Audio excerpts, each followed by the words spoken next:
At my son's wedding, my daughter-in-law reached out and tore my wife's wig straight off her head, exposing her bare, bruised scalp, a cruel reminder of months of brutal chemotherapy. And the worst part? Some of her friends actually laughed. I didn't scream. I didn't make a scene. I just walked up to the stage calmly, wrapped my suit jacket around my trembling wife, and handed my daughter-in-law the exact envelope she'd been begging for all night. The moment she tore it open and read the legal documents inside, that arrogant smirk wiped off her face, replaced by sheer panic. If you're just jumping into this, take a deep breath, because what I'm about to tell you is a nightmare I never thought would happen under my own roof. If you've ever had to deal with ungrateful relatives or people who mistook your kindness for weakness, hit that like button. Subscribe so you don't miss how this all unfolds. And let me know in the comments where you're watching from and what time it is over there. It really means a lot. My name is Richard Harrison. I'm 70 years old, and over the past 40 years right here in Chicago, I built a logistics and supply chain enterprise from the ground up. I didn't inherit a single dime. I started with one rented truck and slowly worked my way up to a fleet that crossed the entire country. But a few years back, I sold off half my shares and took an early retirement for one reason only: to take care of my wife, Patty. Patty is 68, and she's been fighting advanced lymphoma. The chemo was unbelievably harsh. It took her hair, drained her energy, and at times almost broke her spirit. Our main home, a beautiful multi-story house where we'd lived for 30 years, had turned into a daily obstacle course for her. The stairs were just too much for her fragile body. She needed to be on a single level, and she needed to be closer to the downtown oncology center, where she had to go for treatments every single week. That was my only priority, making sure the woman who stood by me when I had nothing could live with comfort and dignity.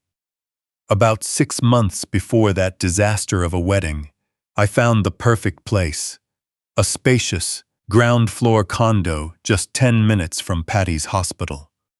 It was exactly what she needed, since Patty required around-the-clock care, and I refused to leave her side for long. My 32-year-old son, Lucas, stepped up and offered to handle the real estate deal for me.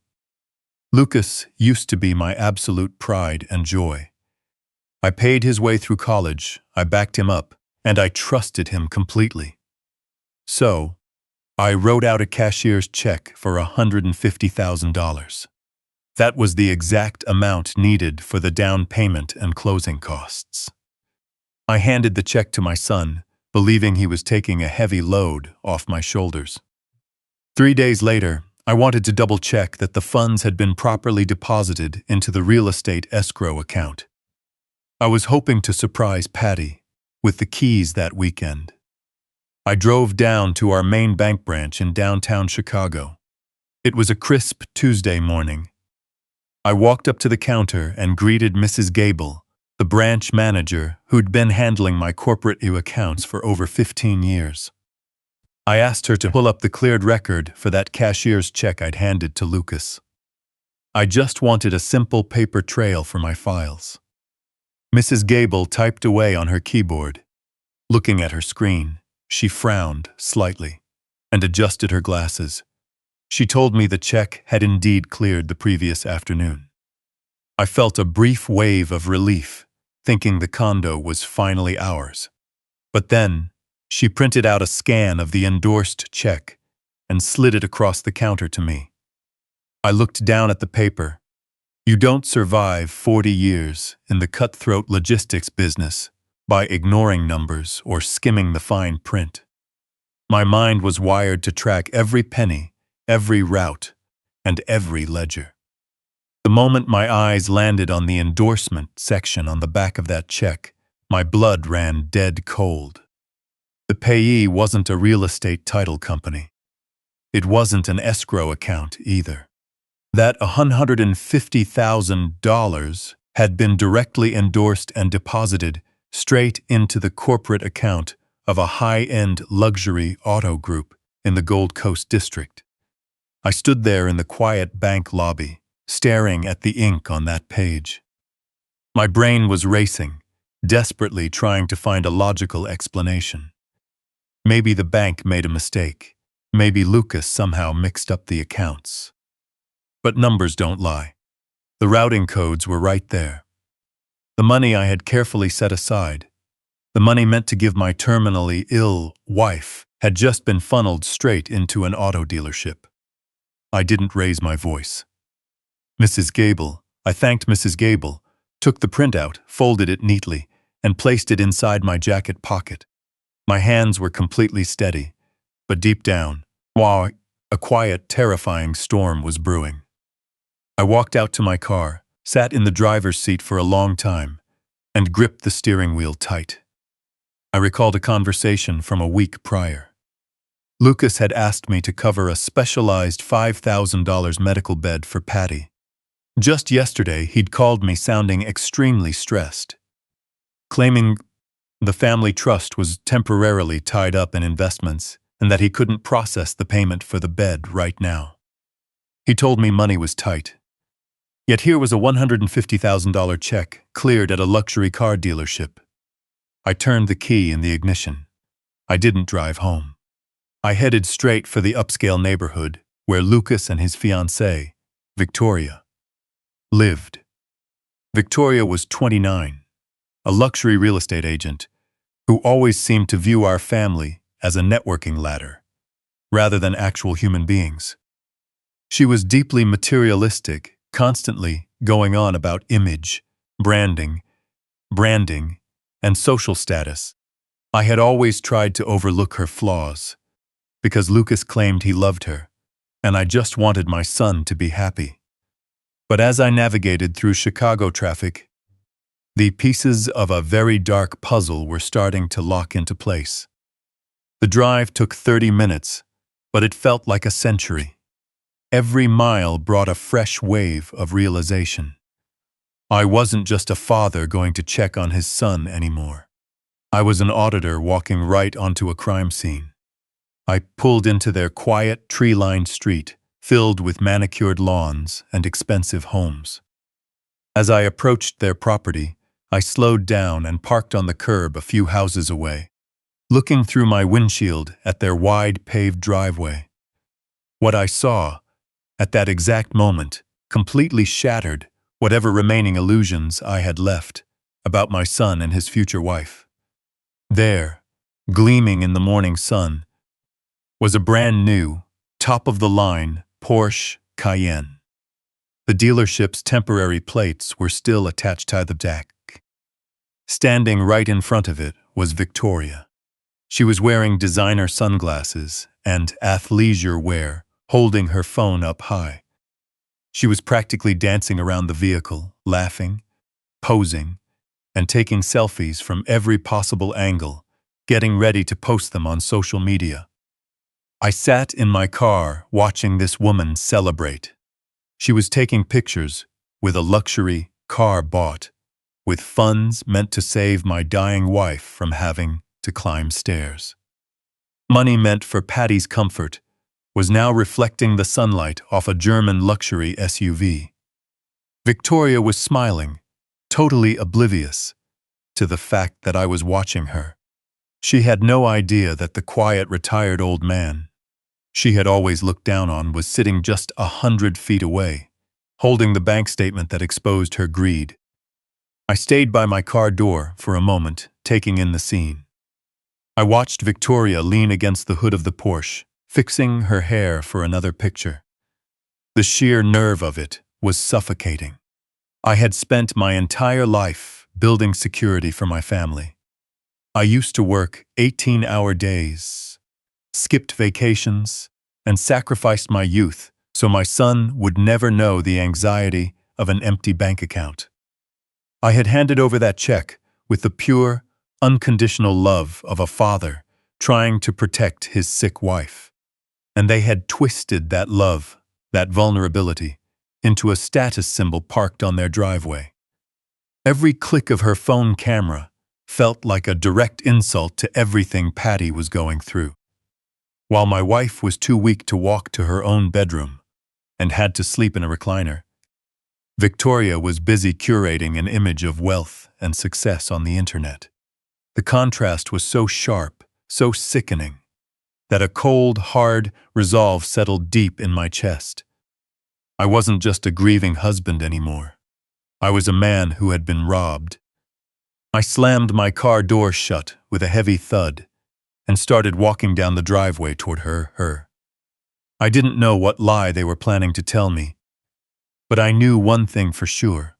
I was going to let them dig their own grave. I walked across the smooth gray concrete of their driveway. The morning air was crisp, but my chest burned with a rage I hadn't felt in decades. My steps were slow and measured.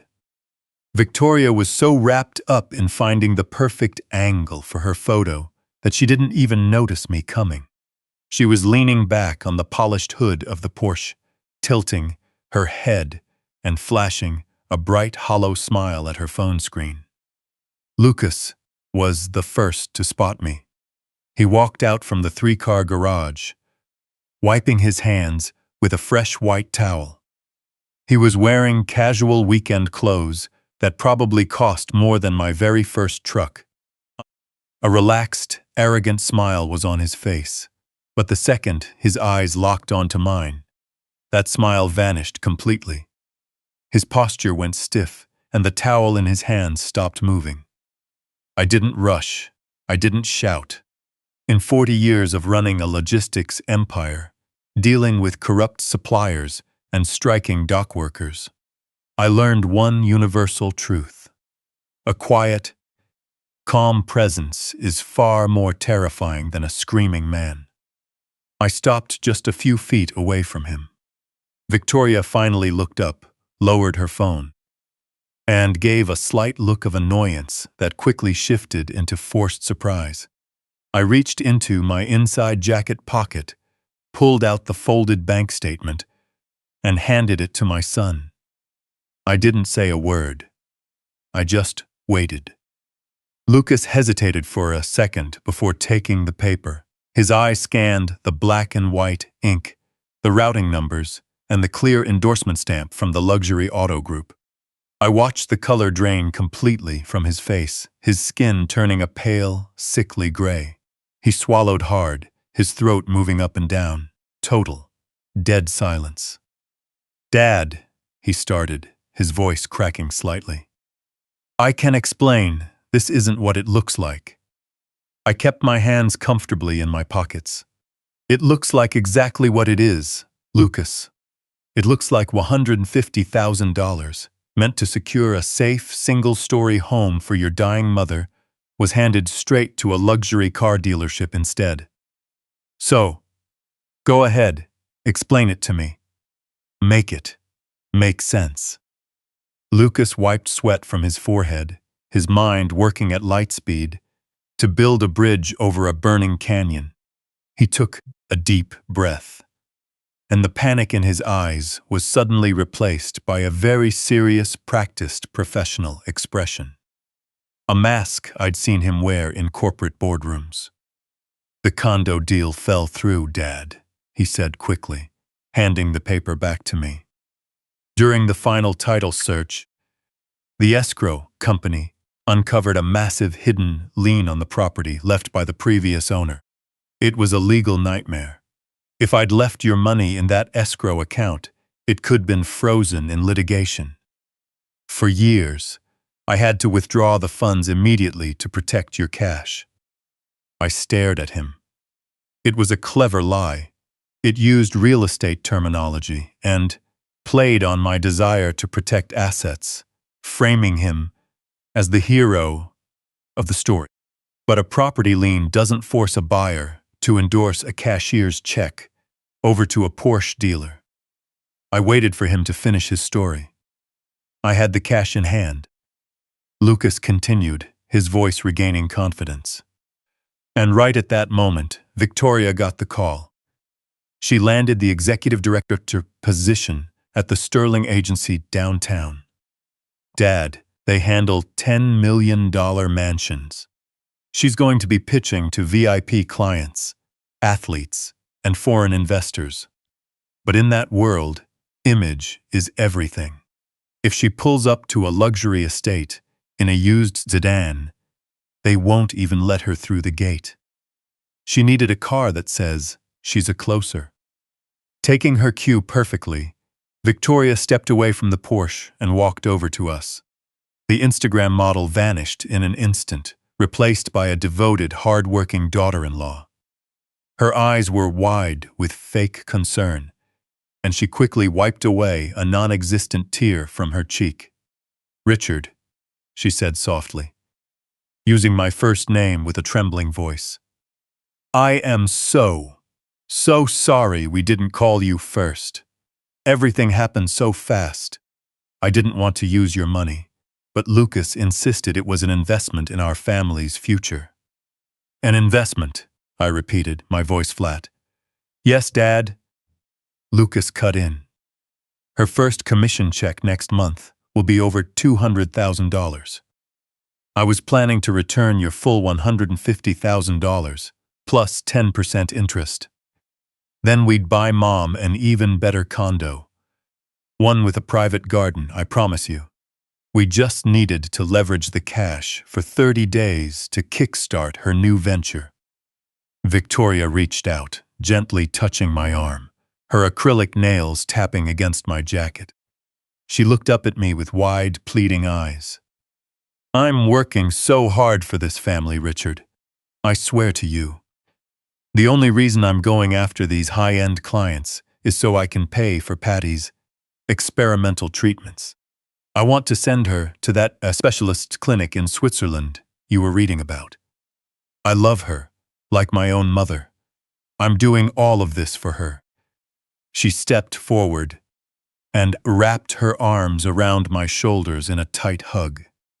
As she leaned in, the heavy scent of her expensive perfume hit my nose, mixing with the smell of fresh tire shine from the SUV behind her. Then, as if remembering a prop in a stage play, she pulled back and pointed to a canvas tote bag resting on the hood of the car. "Oh, I almost forgot. I woke up at 5 a.m. today just to make this." She reached into the bag and pulled out a large stainless steel thermos. "It's homemade herbal broth. My grandmother used to make it for people who were weak. It's packed with natural antioxidants. I was just about to drive over to the hospital to deliver it to Patty. Please take it to her and tell her I'm praying for her every single moment." I took the heavy thermos from her hands. The metal was warm. I looked down at it, then at the shiny new Porsche, and finally at my son. Lucas was standing tall now, looking at me with the sheer confidence of a man who believed he had just successfully fooled an old fool. In my mind, 1,000 alarm bells were going off. I knew that withdrawing funds from an escrow account required a signed release form that I had never authorized. I knew that luxury cars lost 20% of their value the second they rolled off the lot, making them the worst possible liquid investment. I knew they were lying through their teeth, but if I blew up right then and there, if I demanded a refund and threatened legal action, they'd just take out a bank loan on the car, pay me back, and I'd never truly know the full extent of their deception. I needed to see just how far they were willing to go. I needed them to feel completely safe. I relaxed my face, letting my shoulders slump into the pose of a tired, overwhelmed husband who was just relieved his son was handling things. "I understand, Lucas," I sighed, playing the part of a weary man. "I've just been so worried about your mother. Her latest blood tests were terrible. And I panicked when I saw the bank statement. I should have trusted you. You're a smart businessman. Just please find her a safe place to stay as soon as possible. We don't have much time left." Lucas flashed a real predatory smile of victory. "Don't worry about a thing, Dad. I've got everything under control. Tell Mom we love her." I nodded and gave Victoria a small, grateful smile for the thermos of soup. I turned around and started walking back to my car, keeping my steps slow and unsteady, playing the role of a relieved, trusting father to perfection. I opened the car door, placed the thermos carefully on the passenger seat, and climbed inside. I started the engine and put the car in drive. As I began to pull away from the curb, I glanced in my rearview mirror. Victoria had turned back around, holding her phone up as she walked toward the driver's side of the Porsche, immediately resuming her photo shoot. But Lucas was still standing on the driveway. He wasn't watching Victoria. He was nervously looking over his shoulder, scanning the street to make sure I was completely gone. Once he confirmed I had left, he reached into the front pocket of his designer jeans. What he pulled out wasn't his expensive silver smartphone. It was a bulky, cheap black plastic burner phone, the kind you buy with cash at a convenience store, completely untraceable. Even from a distance, I could see a sudden, frantic energy in his movements. His thumbs were flying across the small keypad. He wasn't just texting. He was rapidly pressing buttons, navigating menus, and aggressively deleting things. The calm, confident businessman from 2 minutes ago was gone. He looked terrified. A legitimate executive managing a family trust doesn't carry an untraceable burner phone. And he certainly doesn't stand in his driveway frantically wiping its memory right after his father catches him stealing. I drove down the street, the warm thermos sitting right beside me. My son hadn't just stolen my money to buy a car. He was hiding something much deeper. Something dangerous enough to require a shadow phone. Dangerous enough to require a shadow phone. As I looked at the thermos, Victoria had prepared for my dying wife, a dark, chilling realization swept over me. This rabbit hole went way deeper than a luxury SUV, and I intended to keep digging until I reached the very bottom. The drive downtown to the oncology center was usually my time to mentally prepare for the clinical environment, the sterile smells, and the quiet hum of medical machinery. Today, however, my mind was entirely occupied by the heavy stainless steel thermos on the passenger seat. I carried it through the hospital's sliding glass doors and took the elevator up to the 4th floor, where my wife was fighting the hardest battle of her life. When I walked into Patty's private room, seeing her condition nearly brought me to my knees. Just 3 weeks ago, her oncologist had been cautiously optimistic. Her white blood cell count was stabilizing, and she was even able to walk down the hospital hallway without help. But over the last 14 days, her health had inexplicably plummeted. She looked heartbreakingly weak, her skin pale and translucent, stretched tight over her cheekbones. She was sleeping, her chest rising and falling, with shallow, labored breaths. I set the thermos down on the small rolling table beside her bed and pulled up a chair. Taking her delicate hand in mine, I felt the prominent veins beneath her fragile skin. She stirred slightly, opening her tired eyes to look at me, forcing a weak smile. I kissed her forehead gently and asked how she was feeling. She whispered that the nausea was overwhelming, a deep, persistent discomfort that seemed to radiate from the core of her bones. She mentioned that since yesterday afternoon, she hadn't been able to keep any solid food down. I stared at the thermos Victoria had packed. The devoted daughter-in-law's performance played back in my head like a poorly written movie. Victoria had insisted on preparing these special broths every single morning for the past 2 weeks, claiming it was an old family recipe packed with antioxidants to help Patty regain her strength. I unscrewed the lid of the thermos. A thick, earthy steam rose from the dark liquid inside. It didn't smell like chicken broth or vegetable soup. It had a sharp, bitter, almost chemical odor that instantly made my stomach churn. I poured a small amount of the liquid into a plastic hospital cup. It was cloudy, with crushed leaves and dark roots floating near the surface. Patty looked at the cup, her face twisting in discomfort. She softly told me that the broth always made her feel worse. But she drank it anyway because Victoria went through so much trouble to make it, and she didn't want to seem ungrateful to our son's future wife. My chest tightened. A dark, horrifying suspicion began to take root in my mind. The timeline was just too perfect.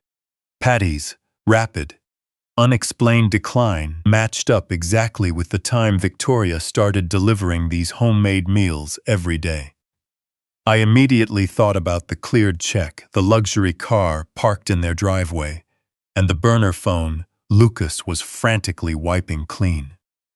Those weren't the actions of innocent, loving people. Those were the actions of individuals executing a carefully calculated plan. I placed the lid back on the thermos and tightened it securely. I told Patty she didn't have to drink it today, adding that I'd go downstairs to the cafeteria to get her some simple tea and toast instead.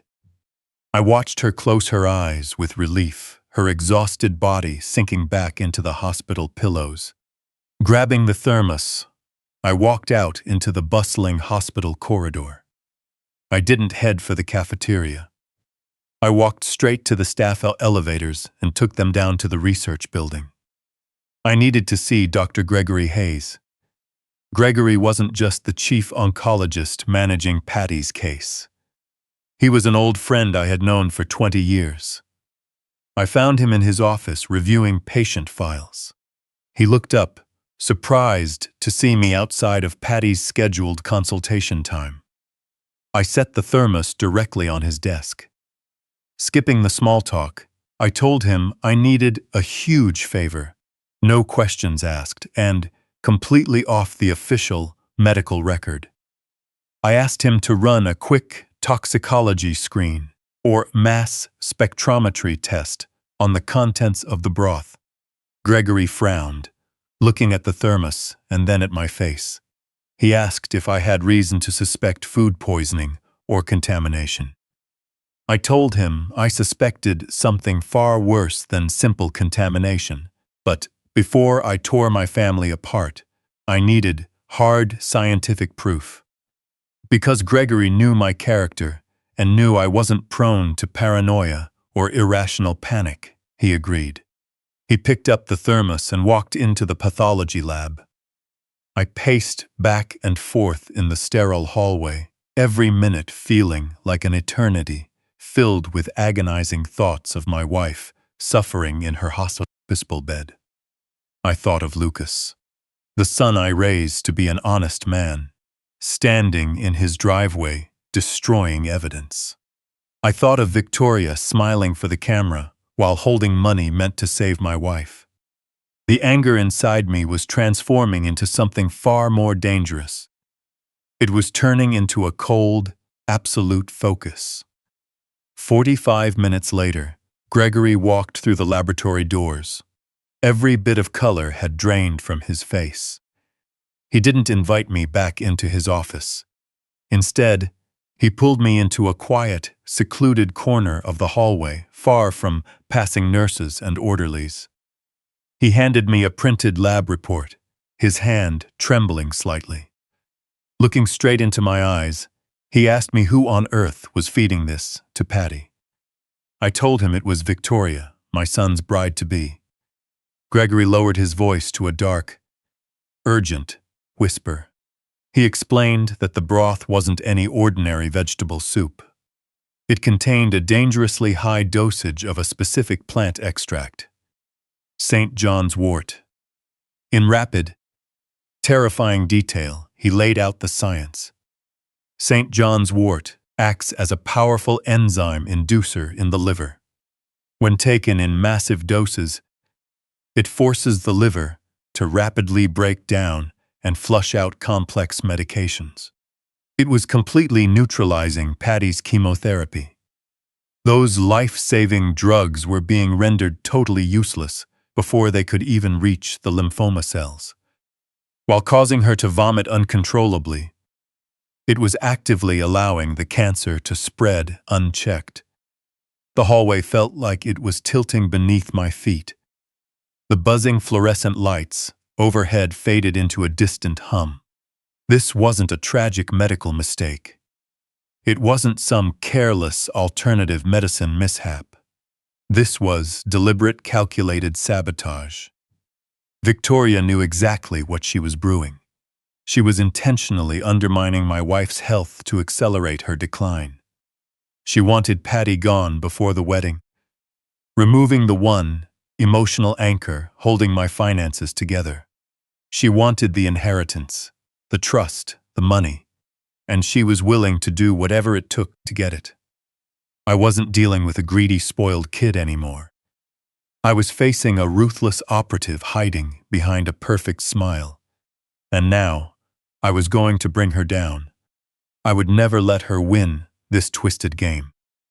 I walked back into Patty's room carrying a mug of light, warm chamomile tea. She was still resting, her breathing shallow but steady. I set the tea gently on her nightstand, then picked up that heavy stainless steel thermos. I carried it into her private bathroom and poured the dark liquid straight down the drain. I watched the murky stream swirl away, washing down the drain along with the physical evidence of my daughter-in-law's dark intentions.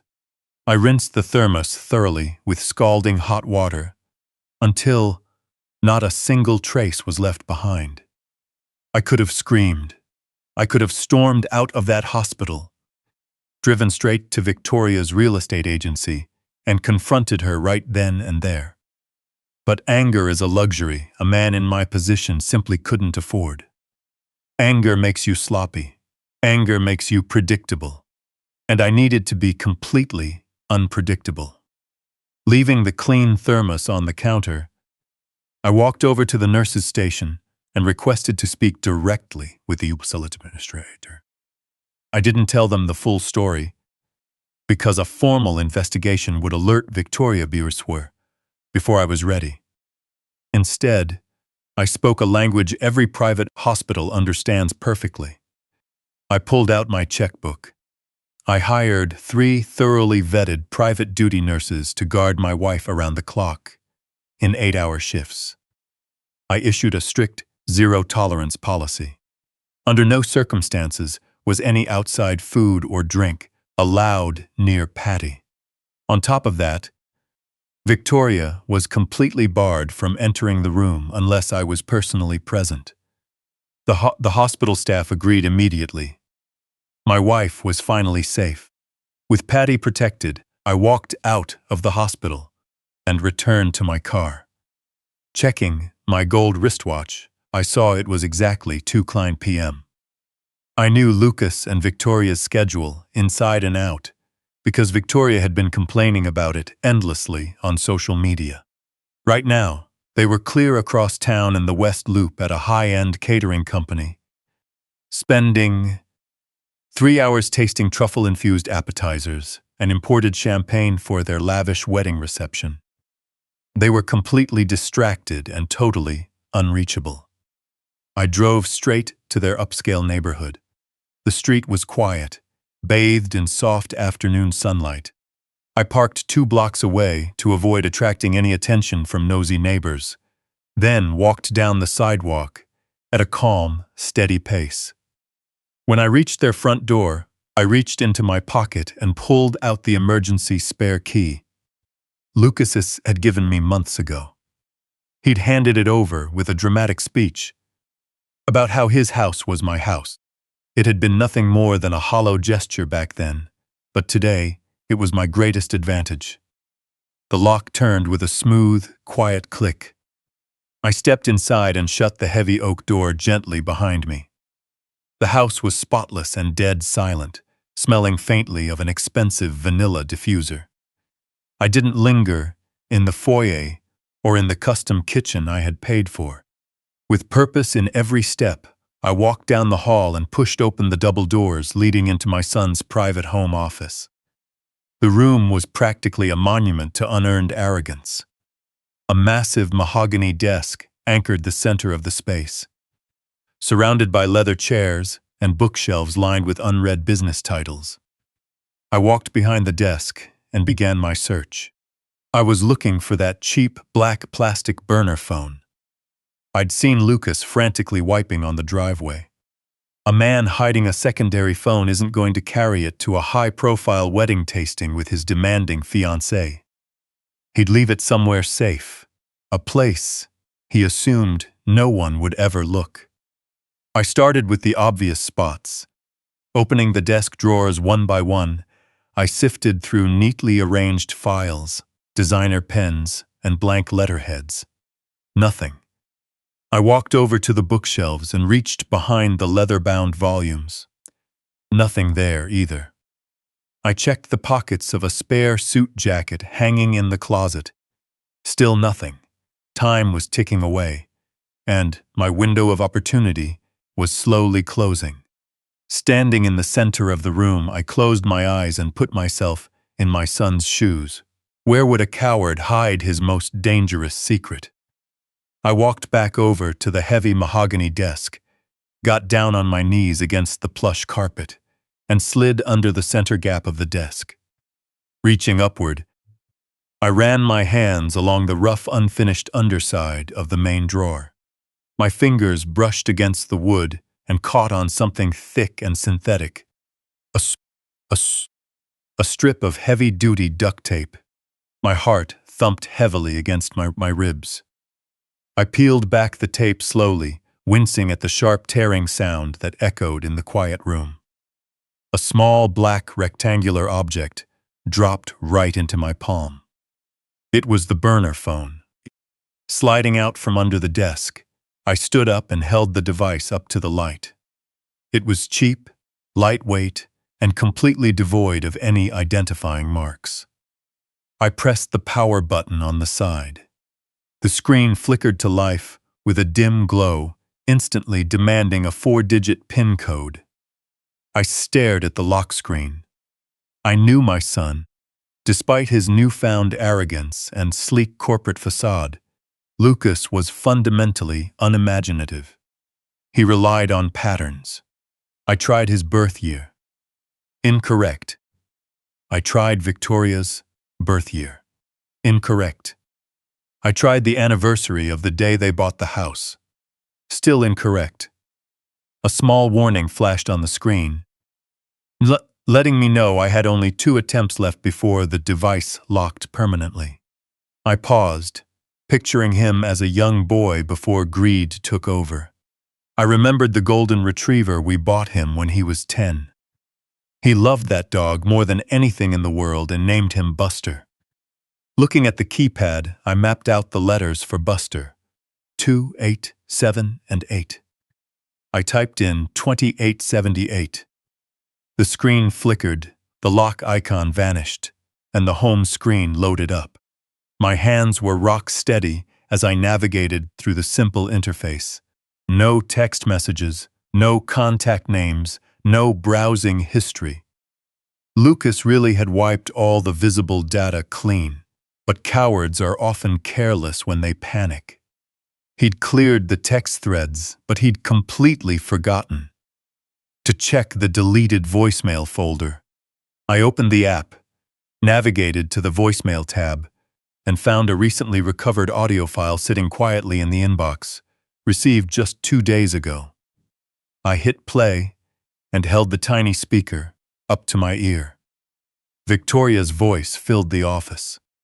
She didn't sound anything like the sweet daughter-in-law who had hugged me earlier. Her tone was sharp, vicious, and impatient. Tell the doctor to hurry up and issue that terminal diagnosis prognosis. If the old woman doesn't pass away before the wedding, we can't use grieving family as an excuse to pressure your dad into transferring the commercial collateral into the joint trust. I froze.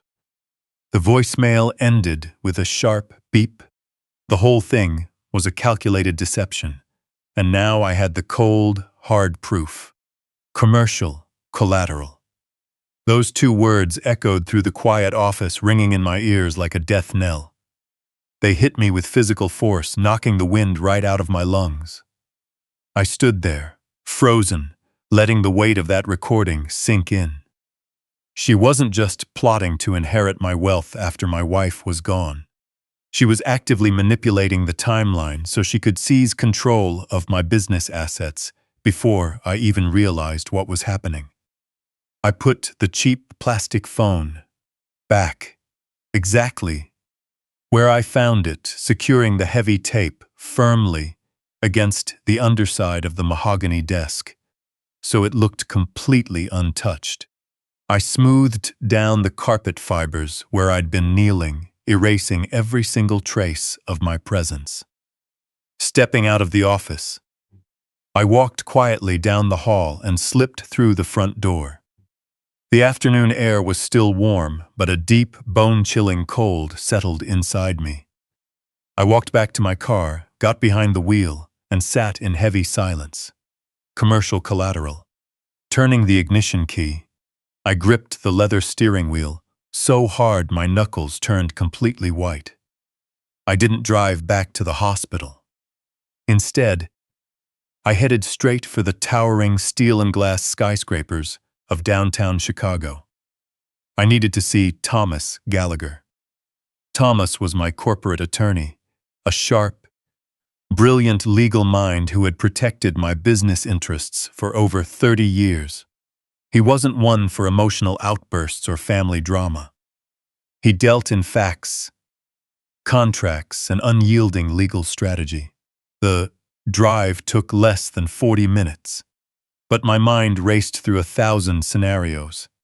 I pulled into his firm's underground garage, bypassed the main into his corner office, and walked straight into his corner office. Thomas looked up from a stack of legal files, his sharp blue eyes instantly locking on to the grim expression on my face. Setting and pen down, he asked, what was wrong? I shut his heavy wooden door, blocking out the noise of the busy law firm, and sat down in the leather chair across from his desk. I told him I needed him to pull up the county property records for my retirement assets immediately, explaining that I suspected my son and his bride-to-be were scheming to steal my property. Thomas didn't waste a second with unnecessary questions. Turning to his dual monitors, he logged straight into the secure county real estate database. To understand the gravity of my concern, you have to realize what my commercial collateral actually was. Over 30 years ago, long before the logistics industry shifted to modern distribution centers, I bought up a large, run-down commercial warehouse complex in Chicago's industrial sector. I picked up the land for next to nothing and spent a decade renovating the buildings, turning them into premium rental space for high-end corporate tenants. Those warehouses were my absolute masterpiece, the crowning achievement, of my life's work. More importantly, they were the financial bedrock of my retirement. They generated a steady, untouchable passive income stream, ensuring Patty would always have access to the absolute best private medical care in the world, no matter how long her battle continued. I had deliberately placed those commercial properties into an ironclad trust, specifically designed so they couldn't be sold, leveraged, or mortgaged without my direct, in-person authorization. I made it bulletproof. Yet, as Thomas typed furiously, searching through the county recorder's digital archives, a heavy, sinking feeling settled in my stomach. The quiet in the office was deafening, broken only by the rapid clicking of his mouse. 5 minutes passed, then 10. I watched his face closely. Thomas was a man who rarely showed emotion. He had defended multi-million-dollar lawsuits without batting an eye. But as he opened a specific digital file on his screen, his jaw tightened. The color slowly drained from his cheeks. He stopped typing, leaned closer to the monitor, and read through the document line by line, as if he couldn't believe what he was seeing. Taking a long, heavy breath, he took off his glasses and looked at me across the desk, his expression dead serious and deeply unsettled. He asked if I had visited any downtown bank branch within the last 90 days to authorize a massive loan. I told him I hadn't stepped foot inside a commercial loan office in over 5 years and asked what he'd found. Thomas rotated his widescreen monitor so it faced me directly, pointing to a scanned legal document displayed on the screen. It was a commercial deed of trust, stamped and notarized by county officials just 3 weeks prior. Leaning forward, I scanned through the dense legal jargon, my heart pounding against my ribs as the horrifying truth of the document hit me. Someone had used my commercial warehouse complex as collateral to secure a massive, high-interest cash loan. The total amount borrowed against my life's work was $2.5 million. I stared at the bottom of the final page. There, sitting right above the printed line for my legal name, was my signature. It was a masterclass in forgery. It perfectly mimicked the precise arcs and sharp angles of my handwriting. But I knew for a fact that I had never set pen to that paper. Thomas pointed to the listed recipient on the disbursement details. That $2.5 million hadn't been transferred to any account belonging to my son. Instead, the entire sum had been wired straight into an obscure holding company, a newly registered shell entity. Clicking over to another tab, Thomas pulled up the state business registration for the holding company and highlighted the name of the sole managing director. It was Victoria Kensington. My daughter-in-law had forged my signature, quietly draining $2.5 million in cold, hard cash directly from my commercial property. Using my son's access to my private records, she had bypassed my trust's security measures. They weren't just waiting to inherit my wealth down the road. They were actively siphoning my life savings right out from under my nose to fund their lavish lifestyle, all while undermining Patty's health so she wouldn't live long enough to expose them. They thought, look, they were so smarter than me. They thought I was just a naive, grieving old man who would quietly fade into the background. But looking at that forged signature, any sadness I felt completely evaporated, replaced by a cold, unstoppable resolve to make them account for every single thing they had done. I looked at Thomas and told him to lock his office door. We had a long fight ahead of us, and I intended to win. Thomas walked over to the heavy oak door of his corner office and turned the brass lock. The crisp click echoed through the quiet room, sealing us inside. He hurried back to his desk, picked up the phone, and pulled up his contact list. He told me he was calling his direct contact at the FBI, explaining with clinical precision that bank fraud and forging commercial mortgage documents were major federal offenses. He wanted to contact the U.S. Attorney's Office immediately to freeze the accounts and detain Lucas and Victoria before they could move the stolen funds overseas or cover their digital tracks. He was ready to tackle this as a massive commercial crime, moving with the swift aggression of a man who lived for high-stakes litigation. I raised my hands silently and signaled for him to put the phone down. I told him we weren't calling law enforcement just yet. It wasn't time. Thomas froze, looking at me like I had completely lost my mind. Leaning across his wide mahogany desk, he reminded me that every passing hour gave them more time to drain those funds. He warned me that if the lending bank discovered the forgery before we reported it, I'd be dragged into a long, invasive legal battle, just to prove I wasn't part of my own son's fraudulent scheme. I looked him straight in the eye and laid out my reasoning. I knew my son, and I knew the woman pulling his strings. If federal agents knocked on their door today, Victoria would immediately play the victim. She'd cry, use my stolen money to hire a top-tier defense team, and claim a rogue mortgage broker handled all the paperwork.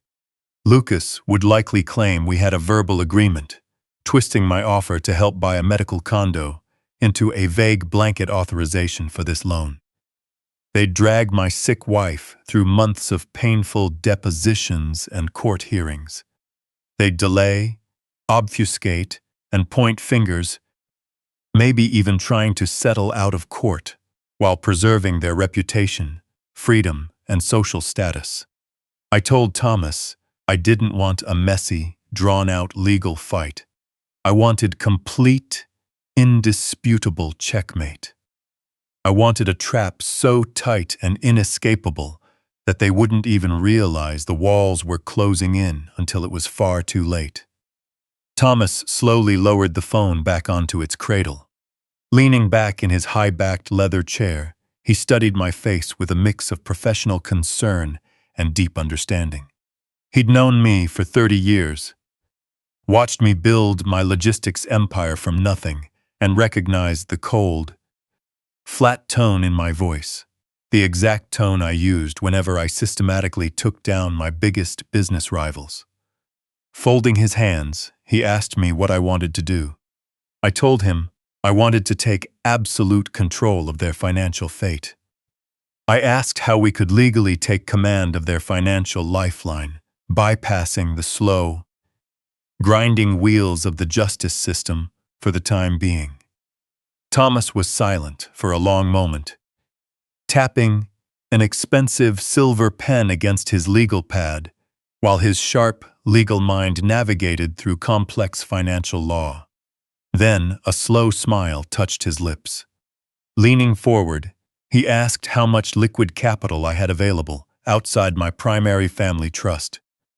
I told him I had substantial liquid funds held in secure cash reserves, far more than the $2.5 million they had just taken from my commercial property. He laid out a strategy that was as sharp as it was brilliant. Unlike standard residential mortgages, he explained, commercial loans were bought and sold on the secondary market all the time. Banks didn't necessarily want to hold on to long-term commercial risk. They originated the loans, collected hefty upfront fees, and often sold the debt off to private equity firms, hedge funds, or other financial entities to clear their balance sheets. Thomas proposed that we establish a blind offshore trust, an anonymous corporate entity shielded by impenetrable layers of legal privacy. Through this anonymous trust, we would approach the lending bank the very next morning and offer to purchase the promissory note and deed of trust for the $2.5 million loan. We'd offer a slight premium above the principal value to ensure the bank accepted the deal right away. No questions asked. The pure brilliance of the plan hit me, replacing my grief with a sudden surge of adrenaline. I authorized him to proceed immediately, instructing him to pull from my secondary accounts, set up the holding company in whatever jurisdiction offered absolute confidentiality, and buy up those notes. I didn't care about the premium cost, and I didn't care about the steep legal fees required to expedite it. I wanted to own that debt. Thomas pulled up the standard boilerplate contracts used by the specific lending institution Lucas and Victoria had targeted. He explained the severe risks of commercial borrowing risks my arrogant daughter-in-law clearly didn't understand. Commercial loans were governed by strict, unforgiving covenants designed to protect lenders at all costs. Thomas pointed to a specific paragraph buried deep in the dense legal text on his screen, the acceleration clause. Under standard commercial loan agreements, he explained, if the lender discovered any form of material misrepresentation, fraud, or forgery in the origination documents, the entire loan was categorized as in immediate, incurable default. The lender didn't have to wait for the borrower to miss a monthly payment, nor did they have to go through a lengthy foreclosure process or issue polite warnings. The acceleration clause allowed the creditor to demand immediate repayment of the entire note. The full balance, every single penny of that $2.5 million, plus penalties and interest, would be due within 24 hours.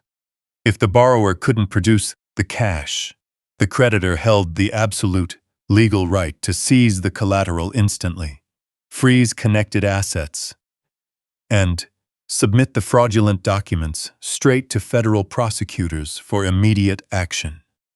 The poetic justice of the situation ran deep.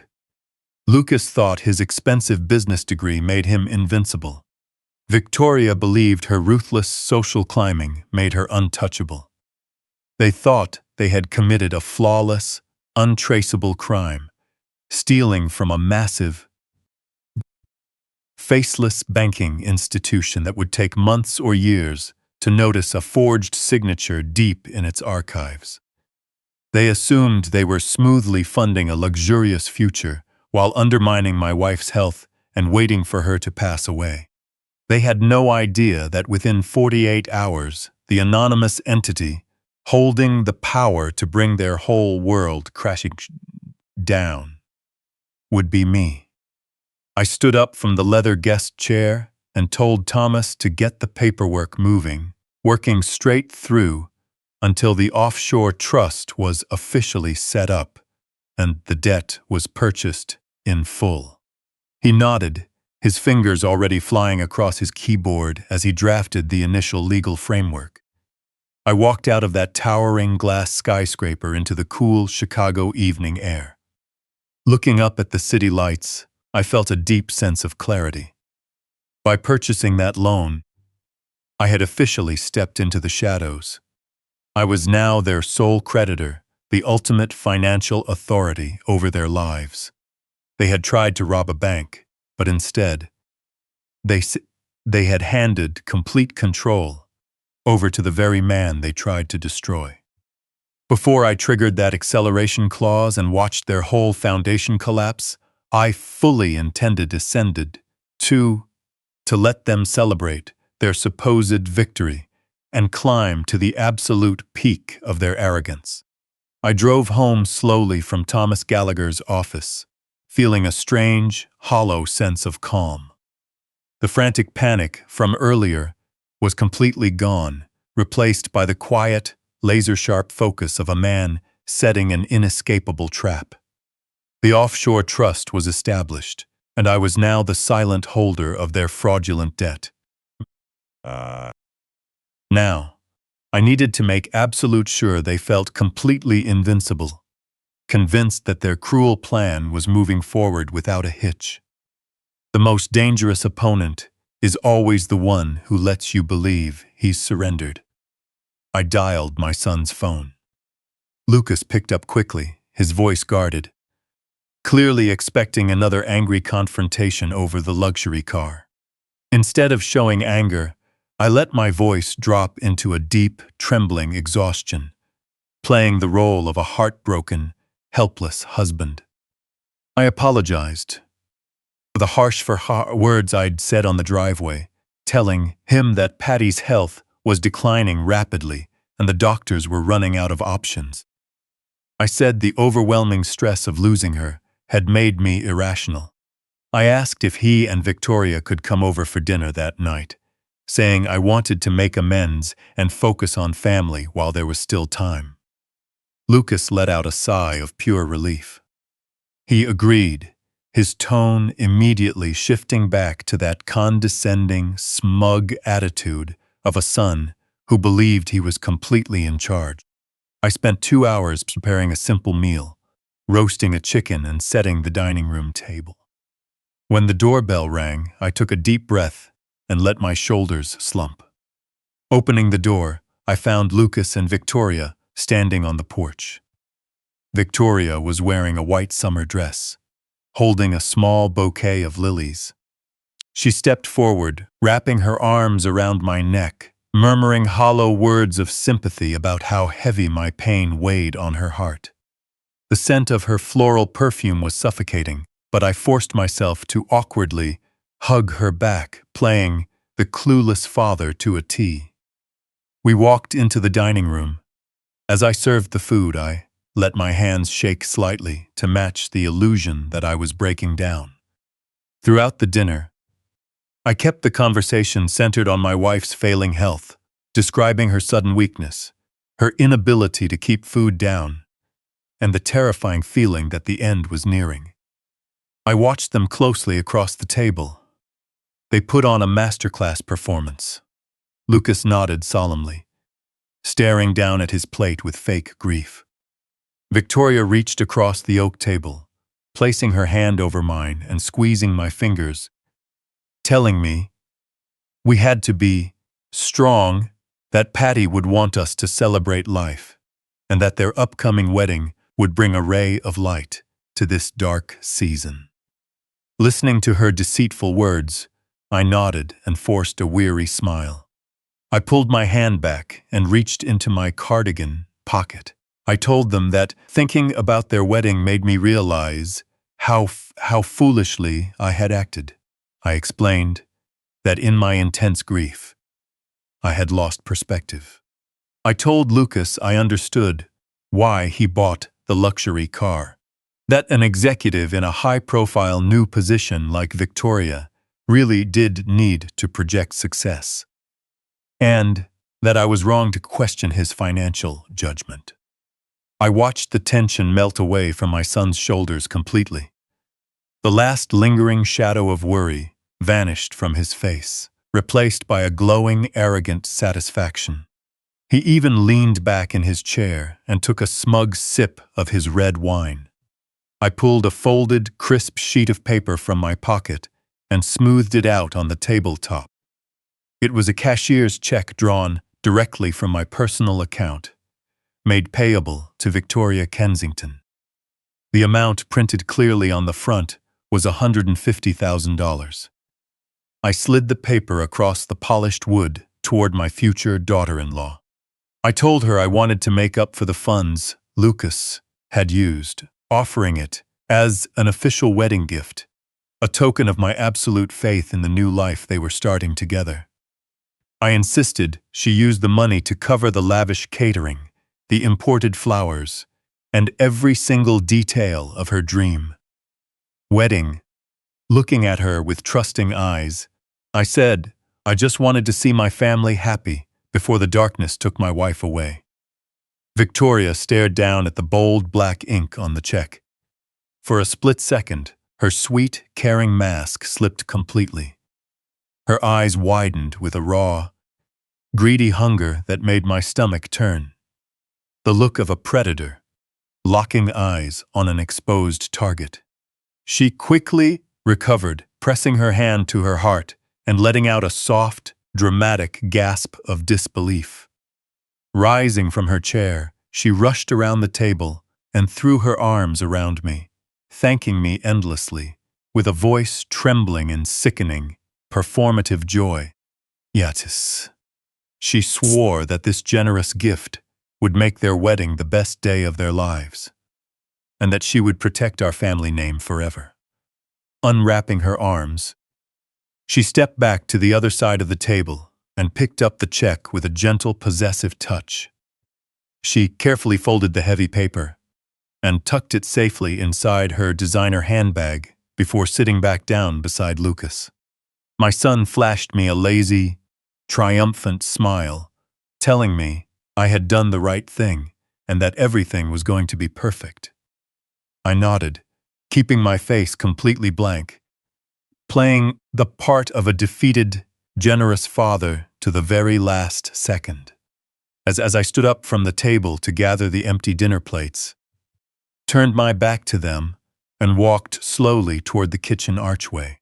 I kept my footsteps heavy and dragging, making it seem as though all my energy had been completely drained.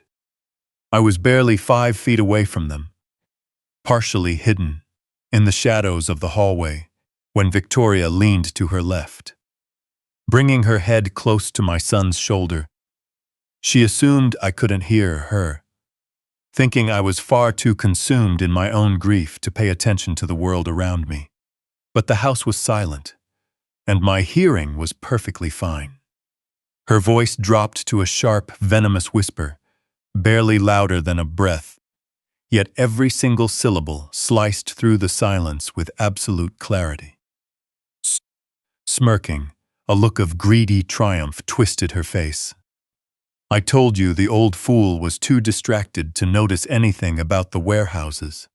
I stopped dead in my tracks, gripping the dirty dinner plates tight in my hands. I didn't move an inch. I didn't gasp or show a single physical sign that her words had hit home. I just stood in the shadows, letting the absolute, undeniable confirmation of their betrayal wash over me. She had just confessed. She had handed me the final damning piece of the puzzle. Taking a deep, silent breath, a cold, dark satisfaction spread through my chest. They thought they had won. They thought I was blind, broken, and completely beaten. But the trap was fully set. The steel jaws were wide open, and they had just gleefully stepped right onto the pressure plate. 3 weeks remained before the wedding. Despite strong medical objections and my desperate pleas, Victoria insisted that Patty absolutely had to attend her final bridal fitting.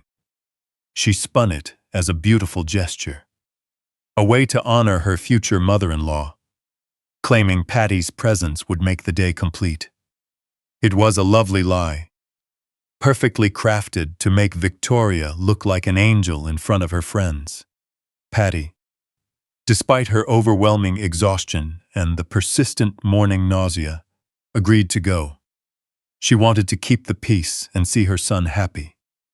Her hair was completely gone from the second aggressive round of chemo, so she spent an hour that morning carefully placing a beautiful auburn wig on her head. Applying a touch of blush to her pale cheeks, she did her absolute best to look healthy and normal for a celebration she barely had the strength to attend. I drove us to the high-end bridal boutique downtown, carefully helping Patty out of the passenger seat and gently settling her into her folding wheelchair. The boutique was a massive, gleaming sanctuary, filled with white silk, mirrored walls, and crystal chandeliers. The air heavy, with the scent of expensive champagne and fresh orchids. As I pushed Patty through the heavy glass doors, Victoria was already standing on a raised circular pedestal, surrounded by her 4 bridesmaids, draped in layers of imported lace and shimmering beadwork. As we approached, the bright, welcoming smile she'd put on for her friends flickered for a fraction of a second. She looked down at Patty, and then gave a deliberate, annoyed glance at the wheelchair, her eyes flashing with pure irritation. She immediately gestured to a boutique assistant, loudly whispering that the clunky metal chair was completely ruining the aesthetic of the viewing area and blocking the natural light for the photographer she'd hired to document the fitting. She forced me to push Patty into a narrow, dimly lit corner right beside a row of heavy velvet drapes, essentially shoving my wife away like an inconvenient piece of luggage. Patty kept her hands neatly folded in her lap, her eyes fixed on the floor, pretending she hadn't heard a single word. For the next hour, Victoria strutted back and forth across the boutique, treating my wife entirely like a stage prop. Whenever the photographer needed a heartwarming family moment, Victoria would suddenly swoop over to that dark corner, crouch beside the wheelchair, and flash a brilliant teary-eyed smile, resting her chin sweetly against Patty's fragile shoulder. The very second the camera shutter clicked, the smile vanished. Victoria would instantly stand back up, pat down her dress, and walk away without uttering a single comforting word to the woman fighting for her life. Lucas arrived halfway through the appointment, carrying a tray of iced coffees for the bridesmaids and completely ignoring his mother as he handed out the drinks. He stood by the pedestal, admiring his bride-to-be, basking in the attention and luxury entirely funded by my stolen money. The final blow came when she stepped down from the pedestal to inspect her veil in front of a full-length mirror. Patty tried to participate in the moment, offering a genuine, soft-spoken compliment about how beautifully the lace framed Victoria's face. Victoria turned around, her features hardening into an expression of absolute disgust. She didn't say thank you. Instead, she let out a sharp, dramatic sigh and crossed her arms. Looking straight at the auburn wig, she raised her voice to ensure every bridesmaid and boutique employee in the room could hear her clearly. She declared that the dark hair clashed horribly with the soft color scheme of the wedding photos. She complained that the wig looked incredibly cheap and plastic, adding that having such a depressing, sickly accessory in the background of her flawless bridal portraits would completely ruin the visual balance she'd worked so hard to create. A heavy, suffocating silence fell over the room.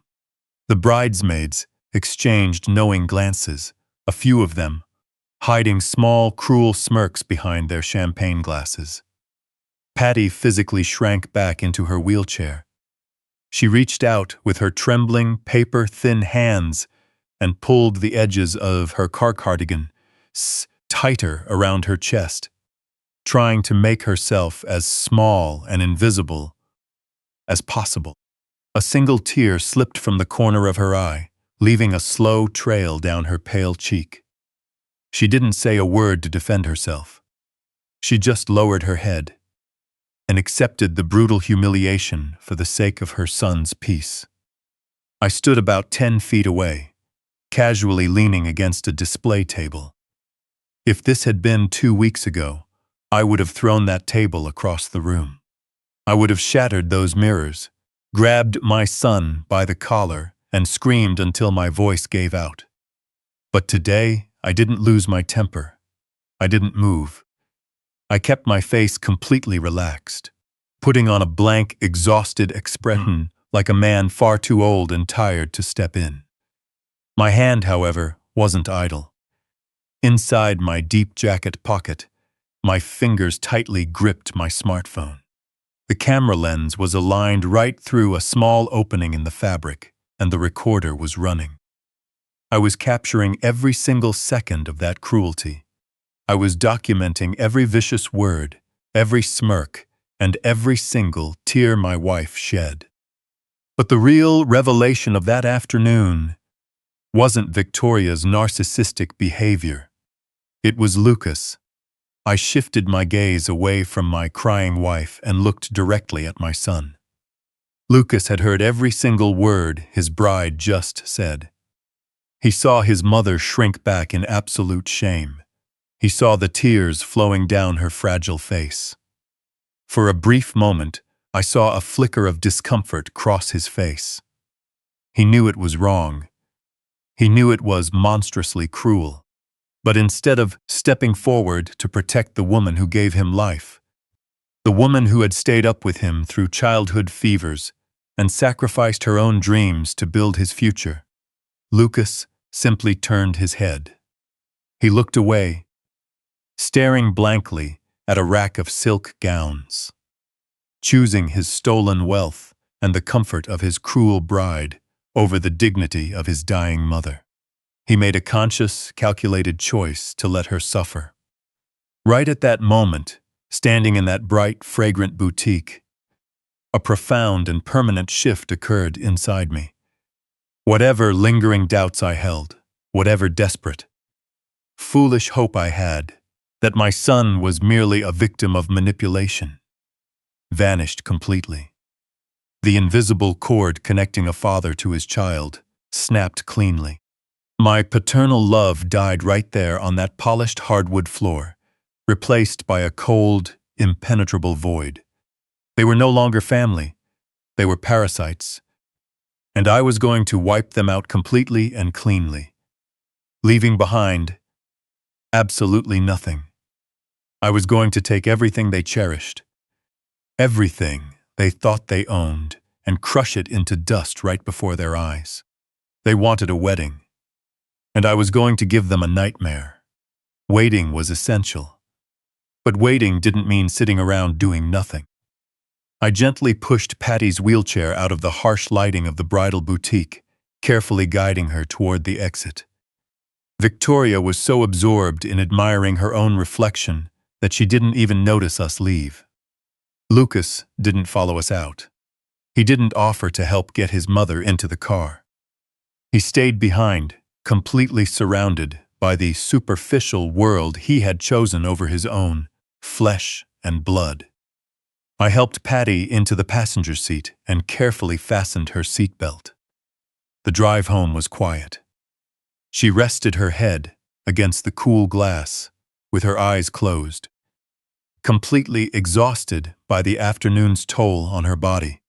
I just drove, my hands holding the steering wheel tightly with quiet determination. As soon as we arrived home, I handed her over to the care of the private nurse. I made sure she was resting comfortably in bed before walking back out to my car. My grief had burned away, replaced by a razor-sharp focus. Navigating through heavy afternoon traffic, I drove straight back to the towering steel building where Thomas Gallagher commanded his legal empire.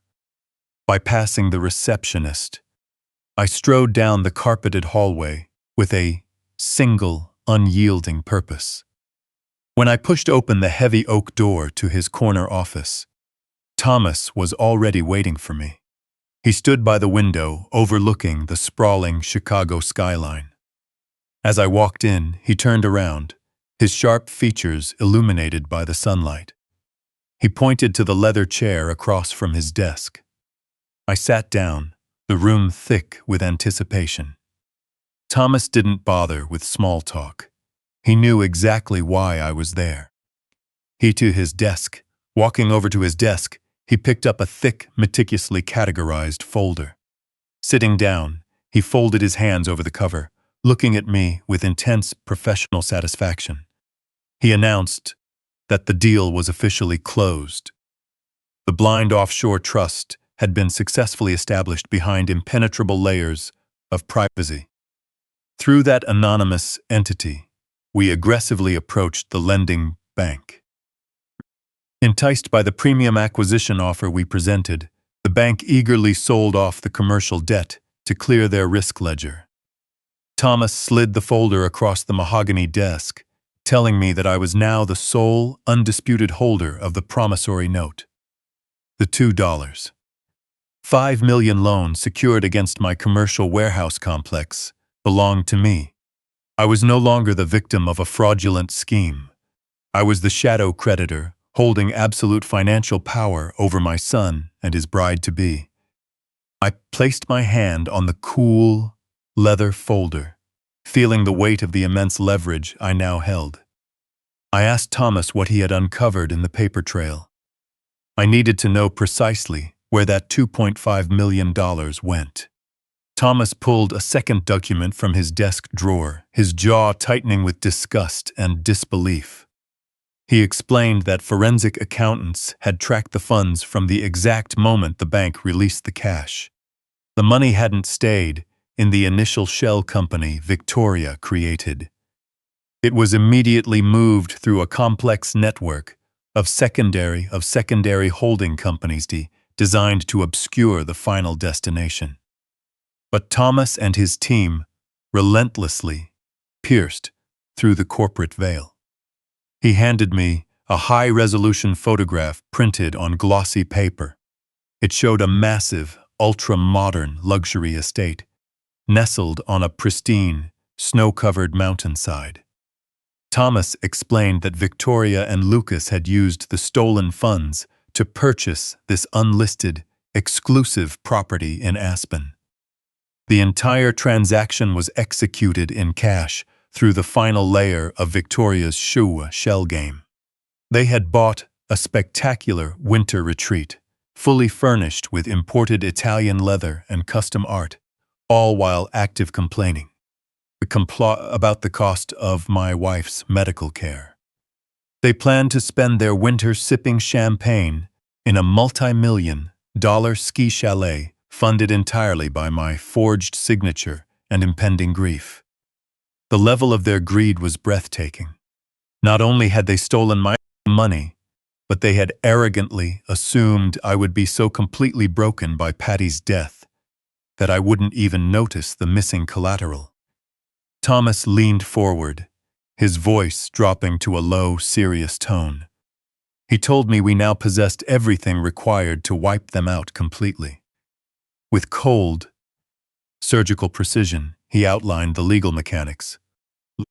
He explained that because the original commercial loan was obtained using a forged signature on federal bank documents, it constituted severe, undeniable under the strict legal framework of the note, holding proof of material fraud automatically, and irrevocably triggered the acceleration clause. He opened a separate document, a series of legal notices printed on heavy watermarked paper, pointing to the bold, uncompromising text. By triggering the acceleration clause, the entire $2.5 million debt became due immediately. There would be no grace period, no opportunity to restructure payments, and no room to negotiate a settlement. Once the notice of default was served, Lucas and Victoria would have exactly 24 hours to produce the full amount in cash. If they failed to deliver the funds to the blind trust by the deadline, I held the absolute legal authority to seize the Aspen estate, freeze every bank account tied to their names, and hand the dossier of forged documents straight to federal authorities for immediate criminal touchable. They thought they were untouchable. They thought they had committed the perfect crime against a helpless old man. They no idea they now owed millions directly to me, and that their freedom was hanging by a thread about to snap. The plan was airtight, a flawless, inescapable trap, designed to shatters of control and strip away every illusion of control they possessed. Looking at those legal documents, I pictured the exact moment their smug, self-satisfied smiles would crumble into pure, unadulterated fear. They had treated my dying wife like an unsightly nuisance. They had plotted to steal my life's work. They had poisoned the woman who gave my son life. And now, they were going to pay the ultimate price. Thomas carefully gathered the default notices and the acceleration demand, sliding them into a large manila envelope. He sealed the flap with a slow, deliberate motion. Rising from his leather chair, he walked around his massive mahogany desk and stopped right in front of me. Evening shadows were stretching across the polished office floor, casting a dark, ominous atmosphere over the quiet room. He handed me the thick envelope, his sharp blue eyes locking onto mine, with a silent understanding of the destruction contained inside. He asked me a single, crucial question. Exactly when did I plan to serve them these papers? I stood up, taking the heavy envelope from his waiting hands. Looking out at the dimming city lights through the window, A deep, chilling calm settled in my soul. I answered him with absolute certainty. When they have the biggest audience. Like a ticking time bomb. The next 3 weeks felt like a ticking time bomb. I maintained the facade of a grieving father, continuing to give in to Victoria's endless demands right up until the eve of the wedding. The rehearsal dinner took place at the exclusive Ridgewood Country Club. Walking into the grand dining room, the sheer scale of their arrogance was on full display. Massive chandeliers cast a golden glow over tables draped in imported silk. Victoria had spared no expense. Victoria had acquired millions, confident that her newly acquired millions would cover every lavish detail. I pushed Patty in her wheelchair into the room. She looked heartbreakingly fragile. Her pale hands resting quietly in her lap, but she had insisted on being there. She wanted to see her son on the night before his wedding, completely unaware of the horrifying betrayal he had committed. I parked her wheelchair near the main table before taking my seat, making sure she was comfortable before taking my seat. It didn't take long for Victoria to establish her absolute dominance over the evening. Without my presumed financial oversight to hold her back, she shed the last bit of her sweet, dutiful act. I sat quietly in my chair, watching her intimidate the country club staff. She snapped her manicured fingers at the waitstaff, bringing a young waitress to tears because the water supposedly wasn't chilled to her exact liking. She complained that the floral centerpieces blocked the view for her hired videographers, ordering the exhausted staff to rearrange the heavy vases while guests were trying to sit down. She moved through the room with toxic confidence, like a queen inspecting a conquered kingdom. She was loud, demanding, and insufferable, on treating the staff, serving her like complete trash, reveling in the power she thought she'd finally achieved. While Victoria strutted around the room, basking in her stolen glory, my son presented a completely different picture. Lucas sat at the center of the head table, looking nothing like a joyful groom. He looked like a man standing on the edge of a cliff. Sweat soaked through his custom designer suit, and he barely touched the expensive filet mignon on his plate. Instead, he focused all his attention on the open bar. I watched him signal the bartender, downing his fourth straight bourbon before the salads were even cleared away. Heavy drinking was his desperate attempt to drown out suffocating guilt. He knew exactly what he had done.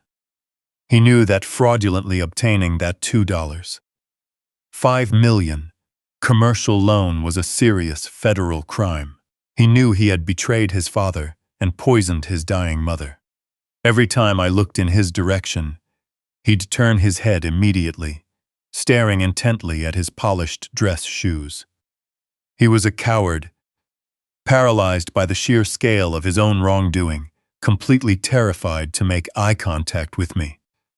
I sat there calmly chewing my food, nodding politely to distant relatives who stopped by to offer empty sympathies to my wife.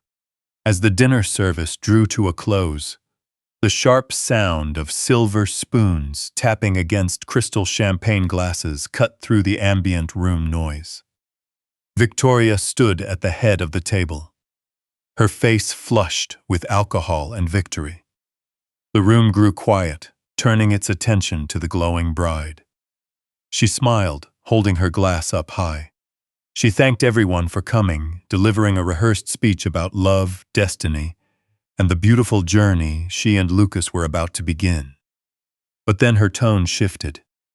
The sickeningly sweet rhythm of her voice took on a sharp, condescending edge. She turned slightly, looking directly at the table where Patty and I were sitting. Taking a deep breath, she raised her voice so every guest in the large dining room could hear her clearly. She declared that marriage was about looking forward, not backward. She proclaimed that it was vital for the older generation to recognize when their time had passed. Holding her glass even higher, her eyes locked onto mine with a malicious, mocking sneer, she proposed a toast to the future, declaring that some people simply needed to learn how to let go of the past, step aside, and willingly hand the reins of power over to the younger people who actually deserved it. A few uncomfortable chuckles broke out among the audience. Patty looked down at her hands, her shoulders slumping in humiliation. I didn't frown. I didn't show a single trace of the cold, lethal anger burning in my chest. I simply smiled. Reaching for my water glass, I raised it toward Victoria in a gesture of complete defeat and surrender, then took a slow sip. I played the part of a broken, clueless old man to perfection. She had no idea that the reins she thought she was holding were actually wrapped tightly around her own neck. When dessert was served, the music turned up, and guests began moving around to chat. I bent down, kissed Patty gently on the cheek, and told her I needed to step outside for a breath of fresh air. Threading my way through the crowded dining room, I quietly slipped out through the country club's side door. The night air was crisp, providing a sharp contrast to the suffocating arrogance inside the venue. Moving away from the bright lights at the entrance, I walked straight toward the far end of the sprawling parking lot. Beneath the dim glow of a solitary light pole sat a sleek black sedan. The engine was completely off, but the silent silhouette of a man was visible in the driver's seat. As I approached, the window rolled down smoothly. My attorney, Thomas Gallagher, looked straight at me from the darkness of the vehicle. His face was completely devoid of emotion, operating with the clinical detachment of a military commander on the eve of a major offensive. Resting my hands on the doorframe, I asked him for the final status report. Thomas didn't waste a single word. He confirmed that the commercial default notices were all fully notarized and the acceleration clause was officially active. Reaching over to the passenger seat, he held up a thick manila folder, telling me he had just wrapped up a private security meeting with his direct contacts at the FBI. The Financial Crimes Unit had reviewed the forged collateral documents and the shell company transfer records. Federal agents were fully briefed. Their search warrants were signed by a federal judge and officially on standby.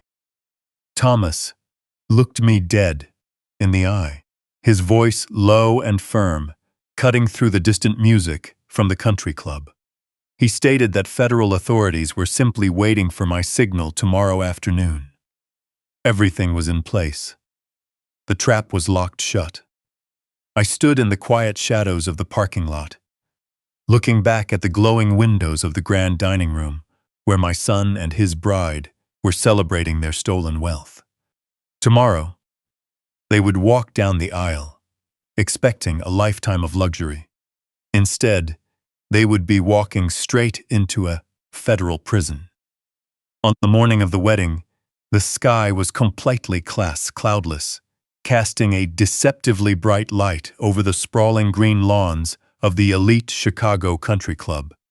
The air was crisp, carrying the sweet scent of thousands of imported white roses arranged meticulously across every arch and table. A monument to greed funded entirely by the stolen $2, $5 million. As I helped Patty get ready, the contrast between her physical reality and the impending luxury of the venue was heartbreaking. Despite my desperate pleas, Patty insisted on attending the ceremony. She pushed through waves of bone-deep pain and persistent nausea that left her struggling to breathe. But her determination as a mother was unshakable. She simply wanted to see her only son get married, eager to witness the milestone she had prayed to see since the day Lucas was born. We spent nearly 2 hours preparing. I helped her into an emerald green silk dress that now hung loosely over her frail frame. Sitting quietly before the vanity mirror, her trembling hands slowly adjusted the auburn wig she chose to wear. She applied a delicate layer of makeup, trying to mask the devastating toll that the neutralized chemo had taken on her body. Looking at my reflection, she forced a faint smile, telling me that today was about family and that she would never allow her illness to cast a shadow over her son's happiness. I kissed the top of her head, my heart breaking for the unconditional love she held, a love currently being exploited by the very boy she cherished. Transferring her to the folding wheelchair, I packed her emergency medical supplies and loaded us into the car. The drive to the country club was quiet, filled with the unspoken weight of the secrets I carried. I parked near the main entrance, retrieved the wheelchair, and settled Patty into her seat. As I pushed her through the towering mahogany doors of the venue, the scale of Victoria's ambition hit me like a physical blow. The grand ballroom was already packed with over 300 guests, mostly total strangers. They were Victoria's high society real estate connections, wealthy brokers, luxury developers, and affluent clients she had invited purely to show off her new wealth. Servers in crisp white tuxedos navigated the crowded, brightly lit room, carrying silver trays filled with crystal flutes of chilled champagne and delicate caviar appetizers. A string quartet played softly on an elevated balcony, providing a high-class backdrop to the relentless networking and superficial laughter. Everywhere I looked, I saw my retirement funds converted into ice sculptures, silk drapery, and extravagant floral walls. A sickening display of stolen triumph. And I was pushing my dying wife right through the center of it. Navigating the wheelchair, through the sea of expensive suits and designer gowns, I received a mix of polite nods and quick, uncomfortable glances from the guests. Patty held her head high, her hands resting gracefully in her lap, radiating a quiet, dignified elegance that demanded respect. We moved toward the massive, elevated head table located at the far end of the ballroom. The table was draped in shimmering silver linens, overflowing with cascading white orchids that framed plush, high-backed chairs reserved for the bridal party. Parking Patty's wheelchair at her designated spot, I locked the wheels and made sure she had a clear view of the dance floor. She leaned back, closing her eyes briefly to recover her strength, the chaotic noise of the reception clearly overwhelming her frail senses. I stood right beside her like a silent, unmoving guardian, scanning the room for the two people whose lives I was about to systematically destroy. The massive double doors at the ballroom entrance swung open, and the large crowd went instantly silent. The string quartet smoothly transitioned into a triumphant, soaring melody. Lucas and Victoria made their grand entrance as husband and wife, stepping into the room to deafening applause and cheers from their wealthy audience. Lucas wore a custom tuxedo, his face flushed and sporting a forced, plastic smile. He looked exhausted, his eyes nervously darting around the room, clearly carrying the invisible weight of the federal bank fraud he had committed. Knowing the walls of his lies were crumbling, he moved with a stiff, uncomfortable posture, like a man waiting for a trapdoor to open beneath his feet. Victoria, however, was in her element. She floated into the ballroom wearing a stunning custom gown, encrusted with thousands of tiny crystals. Waving to the cheering crowd and blowing kisses to her real estate peers, she soaked up the admiration and envy like a sponge. She clung tightly to my son's arm, guiding him through the crowd with the aggressive confidence of a predator that had successfully captured its prey. She had the Aspen estate, she had the lavish wedding, and she believed she had successfully sidelined my wife. She was thoroughly intoxicated by her own perceived brilliance. They made their slow way toward the elevated head table, stopping to pose for a team of professional photographers documenting their every move. As Victoria approached the platform, her brilliant, practiced smile flickered. Stopping in her tracks, her eyes locked directly onto the spot where I had parked Patty's wheelchair. The distance between us was less than 15 feet, close enough for me to see a flash of pure irritation cross her sculpted face. She didn't see a loving mother pushing through immense pain to support her son. She didn't see a woman whose medical treatments she was actively sabotaging. Victoria saw only a glaring, unacceptable flaw in the visual perfection of her meticulously planned event. The metal frame of the wheelchair and the undeniable reality of illness didn't fit the image of wealthy perfection she was aggressively projecting to her high society guests. She stood completely still, her jaw tight, staring at the quiet, fragile woman sitting at the end of the table.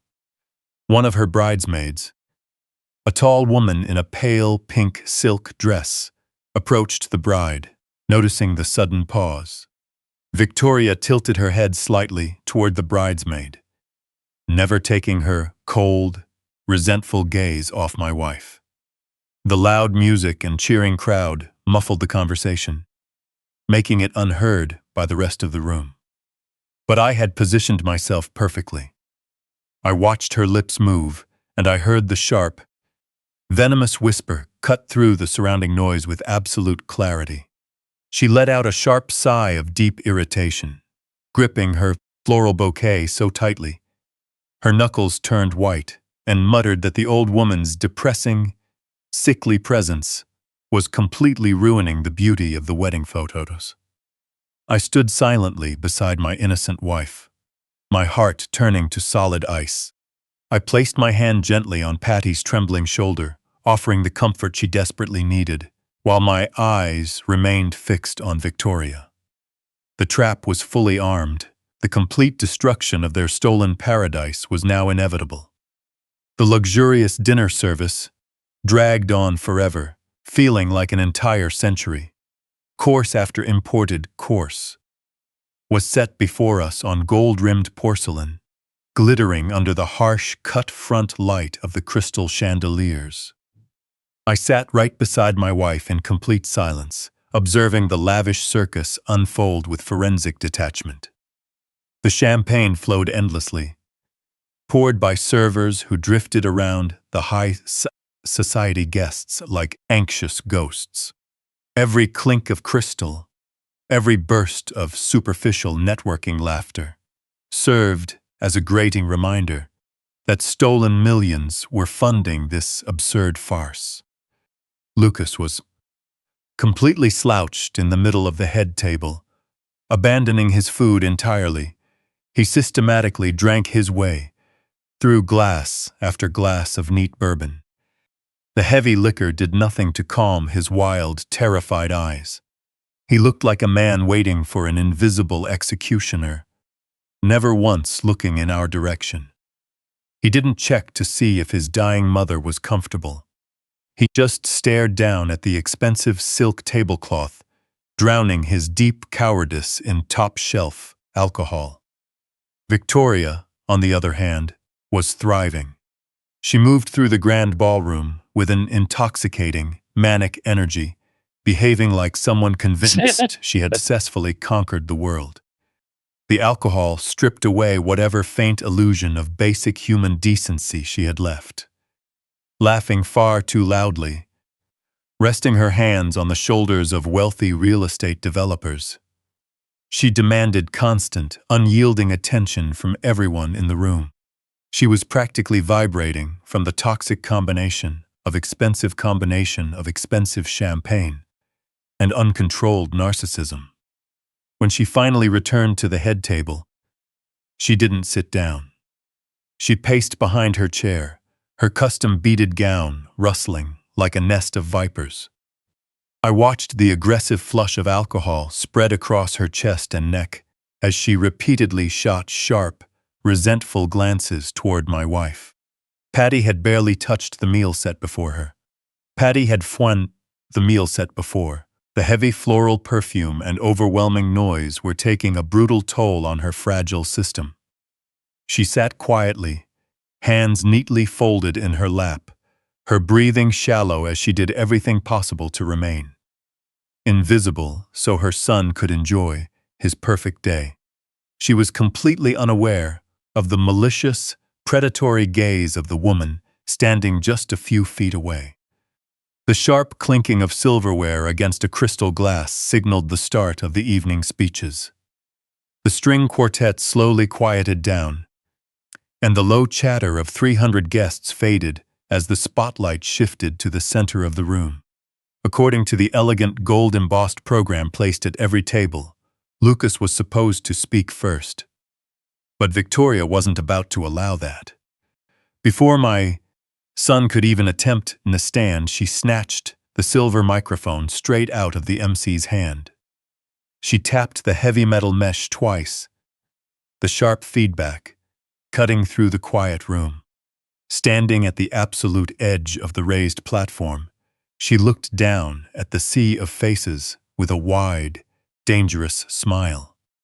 She began her speech with standard, hollow platitudes, thanking her wealthy colleagues for coming and making sure to name-drop several prominent luxury developers in the audience.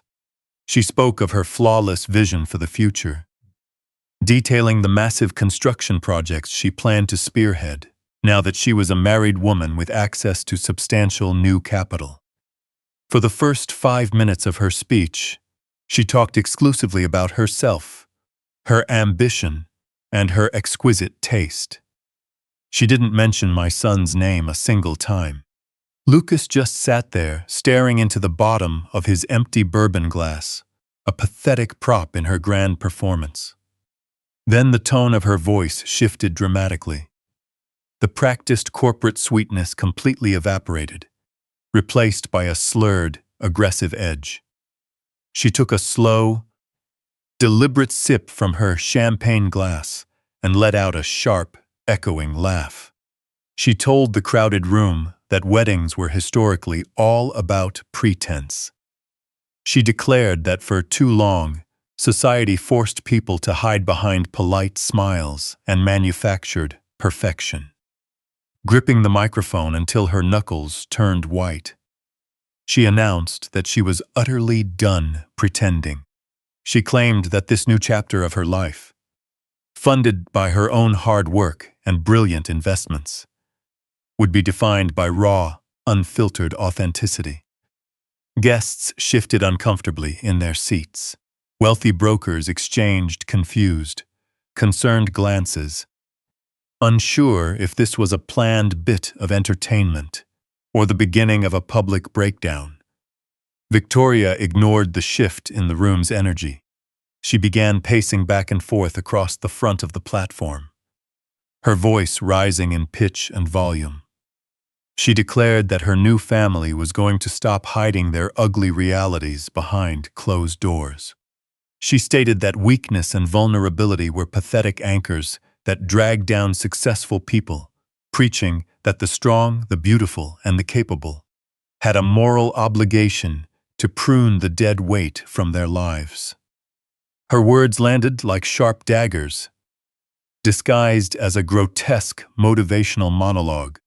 The silence in the ballroom became suffocating, so thick it felt as though the air had been sucked straight out of the venue. I sat entirely still, my hands resting lightly on the handles of Patty's wheelchair, watching the beautiful, terrifying monster my son had chosen finally reveal her true face to the world. Victoria stopped her frantic pacing right in the middle of the platform. Standing completely still, she slowly lowered the expensive crystal champagne glass from her glossy red lips. She turned her entire body, completely ignoring the 300 wealthy guests and her paralyzed, terrified husband.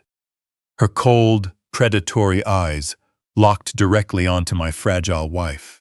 The bright spotlight followed her deliberate movement, casting a harsh, blinding beam right onto the corner of the table where Patty and I were sitting. Victoria began to walk. She took slow, deliberate, unsteadily aggressive steps toward our end of the platform. Her beaded gown dragging heavily across the polished wood floor. She never broke eye contact with Patty, the twisted malice and arrogant sneer on her face deepening with every single step. She was no longer performing for the audience. Driven by a cruel, drunken desire to assert absolute dominance, she was zeroing in on the weakest target in the room. I felt a sudden, sharp tremor run through Patty's fragile body. My wife reached back, her cold, trembling fingers frantically searching for my hand. I intertwined my fingers with hers, giving her a firm, silent squeeze. I kept my face entirely devoid of emotion, but every muscle in my body locked tight. I watched Victoria raise the microphone back to her lips, closing the final few feet between us. I knew exactly what kind of monster she was. I knew what she was capable of. The trap was set to trigger tomorrow, but as I watched her towering over my sick, defenseless wife, I realized with absolute certainty that Victoria was about to do something horrific there. The blinding glare of the spotlight illuminated the cruel, drunken triumph on her face. Victoria leaned over the silver microphone, the sharp feedback echoing off the mirrored walls of the grand ballroom as she let out a dramatic sigh. She stated that her wedding demanded absolute transparency, slurring slightly as the expensive champagne blurred her speech.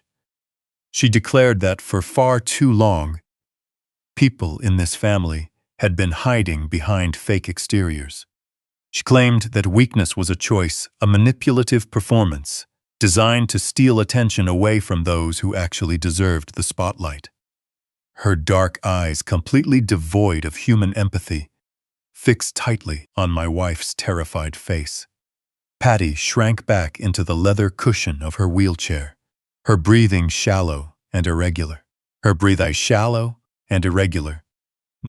She raised her fragile hands, instinctively clutching the neckline of her dress as she prepared for a verbal assault. But Victoria wasn't satisfied with mere words. She wanted a physical demonstration of her absolute dominance. She wanted to crush the woman who dared to bring the ugly reality of illness into her perfectly gleaming sanctuary. Victoria took a deliberate final step, closing the distance between them. Without warning or a final bitter remark, she simply reached out her left hand, her manicured fingers curling like the talons of a bird of prey.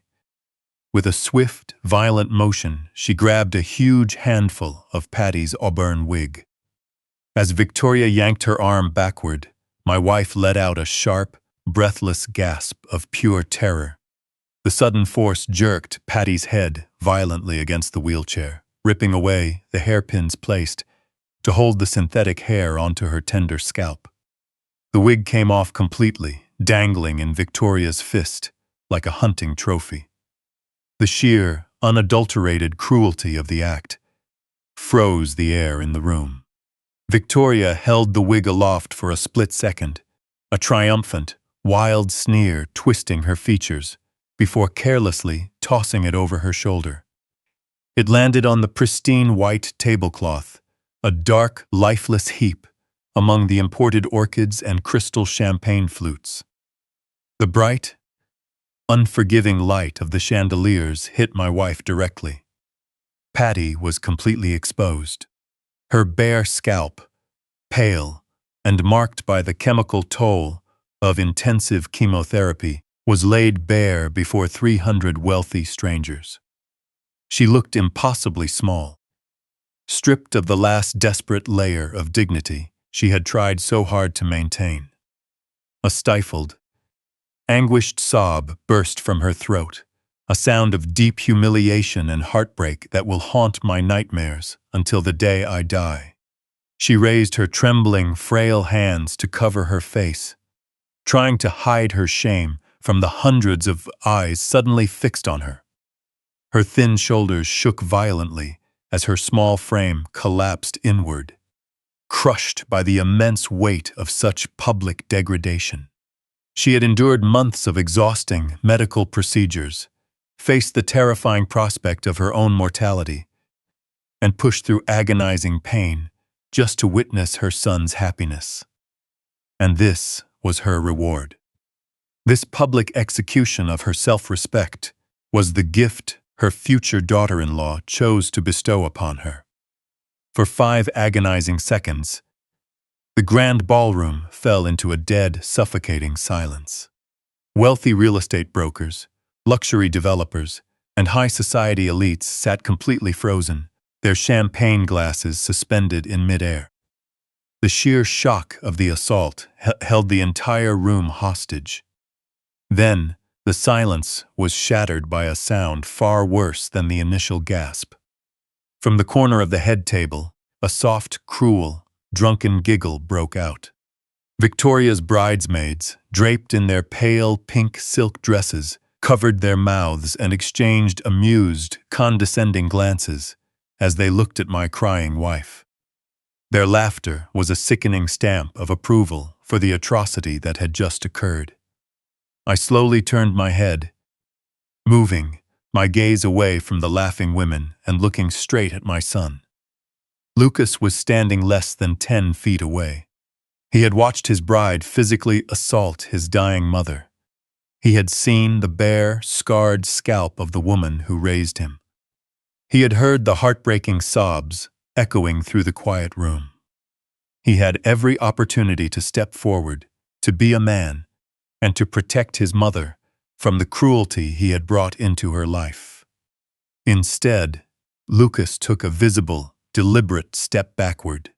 Dropping his head to stare intently at the polished floor, he surrendered entirely to his cowardice. He did nothing. He allowed the humiliation to continue, paralyzed by his own pathetic weakness and absolute submission to the monster he was about to marry. Whatever tiny, lingering spark of hope I held for my son was permanently extinguished, replaced by a cold, calculating void. The time for playing the weak, grieving father was officially over. I didn't yell. I didn't scream, curse, or throw my glass across the room. Throwing a public temper tantrum would only feed into the chaotic, dramatic scene Victoria was desperately trying to create. I possessed something far more dangerous than blind rage. I had absolute, complete authority over their entire future. I slowly stood up from my chair, moving deliberately and calmly, with the chilling precision of a judge delivering a death sentence. The movement drew the room's attention instantly, cutting off the bridesmaids' cruel snickers right in their throats. Unbuttoning my custom suit jacket calmly, I carefully slid it off my shoulders and let the thick, expensive fabric drape over my arm. Stepping forward, I placed my body right between the harsh spotlight and my weeping wife. I gently draped the dark jacket over Patty's trembling head and shoulders, providing a desperate layer of privacy and dignity to shield her from the hundreds of staring eyes. Smoothing the lapels around her neck, I assured her in a soft, firm voice that everything was going to be completely fine and that she was entirely safe. Clutched in her desperate, trembling fingers, she held tight to the fabric of my jacket, burying her face in the dark wool. Once I was absolutely certain she was shielded from the blinding light and cruel stares. I turned around slowly. Squaring my shoulders, I ignored the silent, horrified crowd and focused my entire existence on the woman standing on the platform.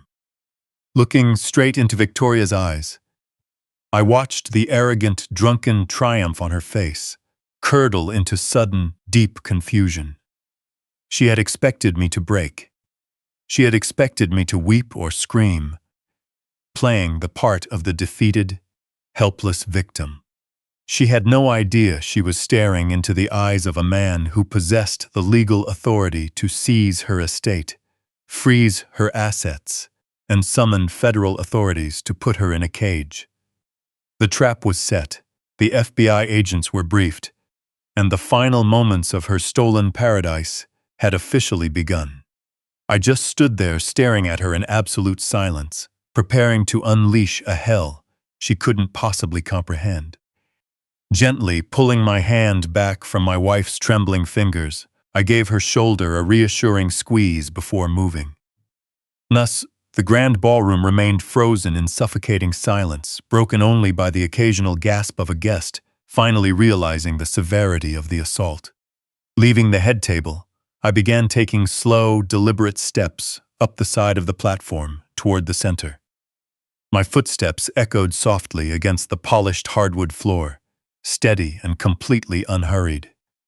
I wanted Victoria to feel the heavy pressure of my approach. I wanted the hundreds of wealthy brokers and high society elites to witness the exact moment the gleaming illusion of her perfect life dissolved into ash.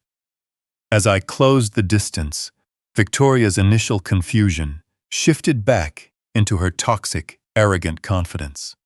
She took my calm demeanor as a sign of total surrender, assuming that, like my cowardly son, I was walking up to apologize, smooth over the awkwardness, and completely yield to her authority to avoid a public scene. She stood under the harsh spotlight, clutching the silver microphone tight, her chest heaving slightly from alcohol, and the sudden surge of adrenaline from her cruel act. When I was just a few feet away, she leaned back and let out a soft, condescending chuckle. A terrible sound meant to demean me as a defeated, obedient servant before her peers. I stopped right in front of her, refusing to let a single trace of the rage boiling in my chest show on my face. Reaching smoothly into the inside pocket of my suit jacket, I pulled out the thick, heavy manila envelope Thomas Gallagher had handed me 24 hours earlier. The clean white paper caught the light of the crystal chandeliers standing in stark contrast to the shimmering beads sewn into her regions. Reaching, Victoria looked down at the envelope, her eyes flashing instantly with absolute, greedy certainty. Raising the silver microphone back to her red lips, she turned her head slightly so her voice would project clearly over the massive sound system. She sneered, her lips twisting into a malicious, triumphant curve that showcased her total lack of humanity. "Oh, look," she slurred smoothly, her voice bouncing off the mirrored walls. "The old man finally brought over the warehouse deeds. Took you long enough to realize who actually runs this family." A low murmur rippled through the audience. A few friends clapped politely, foolishly assuming this was a planned part of the family dynamic. Lucas, however, did not clap. Catching him out of the corner of my eye, I saw him finally lift his heavy head from the floor, every bit of color drained from his face. He was staring at the thick white envelope with a look of sudden, horror-filled realization. Perhaps recognizing the distinctive heavy watermark of a top Chicago law firm, or simply realizing there was no way I would hand over the legal deeds to my commercial empire in such a quiet, submissive manner. Victoria was completely oblivious, blinded by her greedy ambition and intoxicating sense of power. She couldn't see what was right in front of her. I held the envelope out to her with a steady hand. She snatched it from my grip eagerly and violently, like a starved beast. Without bothering to carefully open the protective flap, she dug her sharp, manicured nails into the tight seal, ripping the thick paper open and tearing the edges in her desperate hurry. Pulling out the thick stack of legal documents, I watched her dark eyes dart to the very top of the first page. I observed the exact second her alcohol-soaked brain processed the massive, bold, uncompromising legal header printed on the high-grade paper. Notice of accelceration. Deemed for payment in full. Amount, $2,500,000. The physical transformation was immediate. The drunken, arrogant flush completely vanished from her chest and neck, instantly replaced by an ashen, sickly pale that made her look like a ghost. The cruel, mocking sneer was completely wiped away, her mouth hanging slightly open in pure, unadulterated shock. The hands that had so violently yanked the wig from my dying wife's head just minutes earlier began to shake uncontrollably. The thick legal notice trembled violently, rustling loudly against the sensitive microphone still held tight in her left hand. She blinked rapidly, her eyes scanning the dense, complex legal text in a desperate search for a punchline, a mistake, or an elusive loophole. She read the strict covenants detailing the immediate foreclosure of the unlisted luxury estate in Aspen. She read the aggressive terms demanding the immediate freezing of all connected secondary shell accounts. But more importantly, she read the specific name of the anonymous offshore trust that now officially held her fraudulent debt, and saw my personal signature clearly listed as the sole managing director. Slowly raising her wide eyes from the paper, the look she gave me was no longer predatory or dominant. It was the wild, hollow stare of a trapped animal, realizing the cage door had just slammed shut. She stumbled back. A step, the heel of her expensive designer shoe, catching roughly on the long train of her custom gown. Turning her head wildly toward Lucas, she made a silent, desperate plea for an explanation, for a rescue. But my son was already retreating. Lucas had backed away from the head table entirely, pressing his trembling shoulders firmly against the mirrored wall of the ballroom, looking as though he was about to vomit. He knew, precisely, what those complex legal documents meant.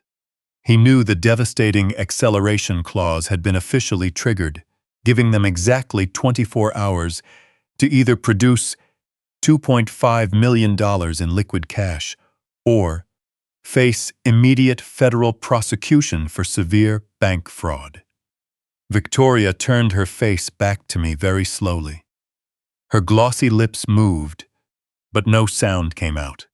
She looked down at the silver microphone in her hand as if she had completely forgotten what it was. Taking a deliberate step forward, I closed the tiny, physical gap between us. I didn't violently snatch the microphone from her trembling fingers. I simply leaned forward, placing my mouth just inches away from the metal mesh. The grand ballroom was so quiet that even the ambient hum of the building seemed to vanish. Hundreds of wealthy guests held their breath, completely captivated by the catastrophic collapse unfolding on the platform. Looking straight into the terrified, tear-filled eyes of the woman who had actively tried to destroy my family and my life, I spoke with absolute clarity. My voice carried a cold, lethal authority that resonated through the massive speakers. You didn't borrow money from the bank, Victoria. You borrowed it from me. And because you committed federal bank fraud by forging my signature, the full balance is due today. Right now. The silver microphone slipped from her trembling fingers, hitting the polished hardwood platform with a deafening screech of feedback that made several guests in the front row wince and cover their ears. Victoria made no attempt to pick it up. She stumbled backward, her breathing short and irregular, staring at me as if the devil himself had just materialized in the middle of her fairy tale wedding. The heavy silence in the ballroom finally shattered, replaced by the rising, chaotic chatter of 300 guests. From the far side of the platform, frantic, heavy footsteps echoed clearly above the whispering crowd. Lucas scrambled up the side stairs, his face completely drained of color, looking every bit like a man walking to his own execution. Stepping directly between Victoria and me, he raised his trembling hands in a pathetic, pleading gesture. Stammering in a raspy voice, he asked me what was going on. He begged me to listen, insisting they could explain everything, that this was just a massive misunderstanding, blown out of proportion, and that we desperately needed to go into a private room to handle our family matters. Bending down slowly, I picked up the silver microphone from the polished floor. Straightening up with a rigid posture, I looked straight into my son's terrified eyes. I brought the microphone to my mouth, ensuring my voice would project perfectly across the state-of-the-art sound system. I told him there was absolutely nothing left to explain. Turning my cold gaze toward the massive crowd of wealthy real estate brokers, luxury developers, and high society clients. The very people Victoria had meticulously invited to witness her social triumph. I decided it was time to officially introduce them to the real Victoria. I spoke with surgical precision, informing the entire room that the lavish wedding they were attending was funded entirely by stolen money. I detailed how my son and his bride had forged my personal signature on federal documents to illegally secure a $2.5 million commercial loan against my logistics business. A sharp collective gasp rippled through the ballroom. I watched dozens of stunned guests, people whose professional lifelines depended on ultimate trust and uncompromising financial integrity, pull out their smartphones. Glowing screens illuminated the dim room as they began recording every word I said. I didn't stop. I detailed explicitly how they had funneled those stolen funds through a complex network of anonymous shell companies to cover their tracks. I exposed how, while pretending to be in financial distress, they had secretly purchased a sprawling luxury estate in Aspen, Colorado. I watched Victoria's pristine professional reputation disintegrate right before my eyes. Her wealthy, well-connected peers no longer looked at her with admiration or envy. They stared with pure, undeniable disgust. The social empire she had spent years building was being burned to the ground in seconds. Yet, this massive financial fraud was merely the beginning of my speech.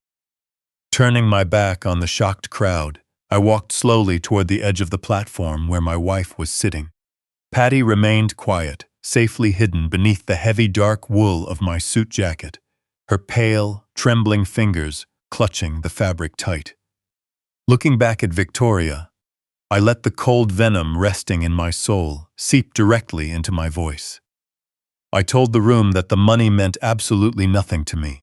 The true crime, the most unforgivable atrocity, was what they had done to the innocent woman who had given my son's life. I told the listening crowd about Patty's sudden, inexplicable health decline over the past painful months. I explained how Victoria had rushed to play the dutiful daughter-in-law, brewing special herbal teas and preparing holistic broths supposedly designed to help her endure chemotherapy. The crowd fell silent again, listening to every word with dark fascination.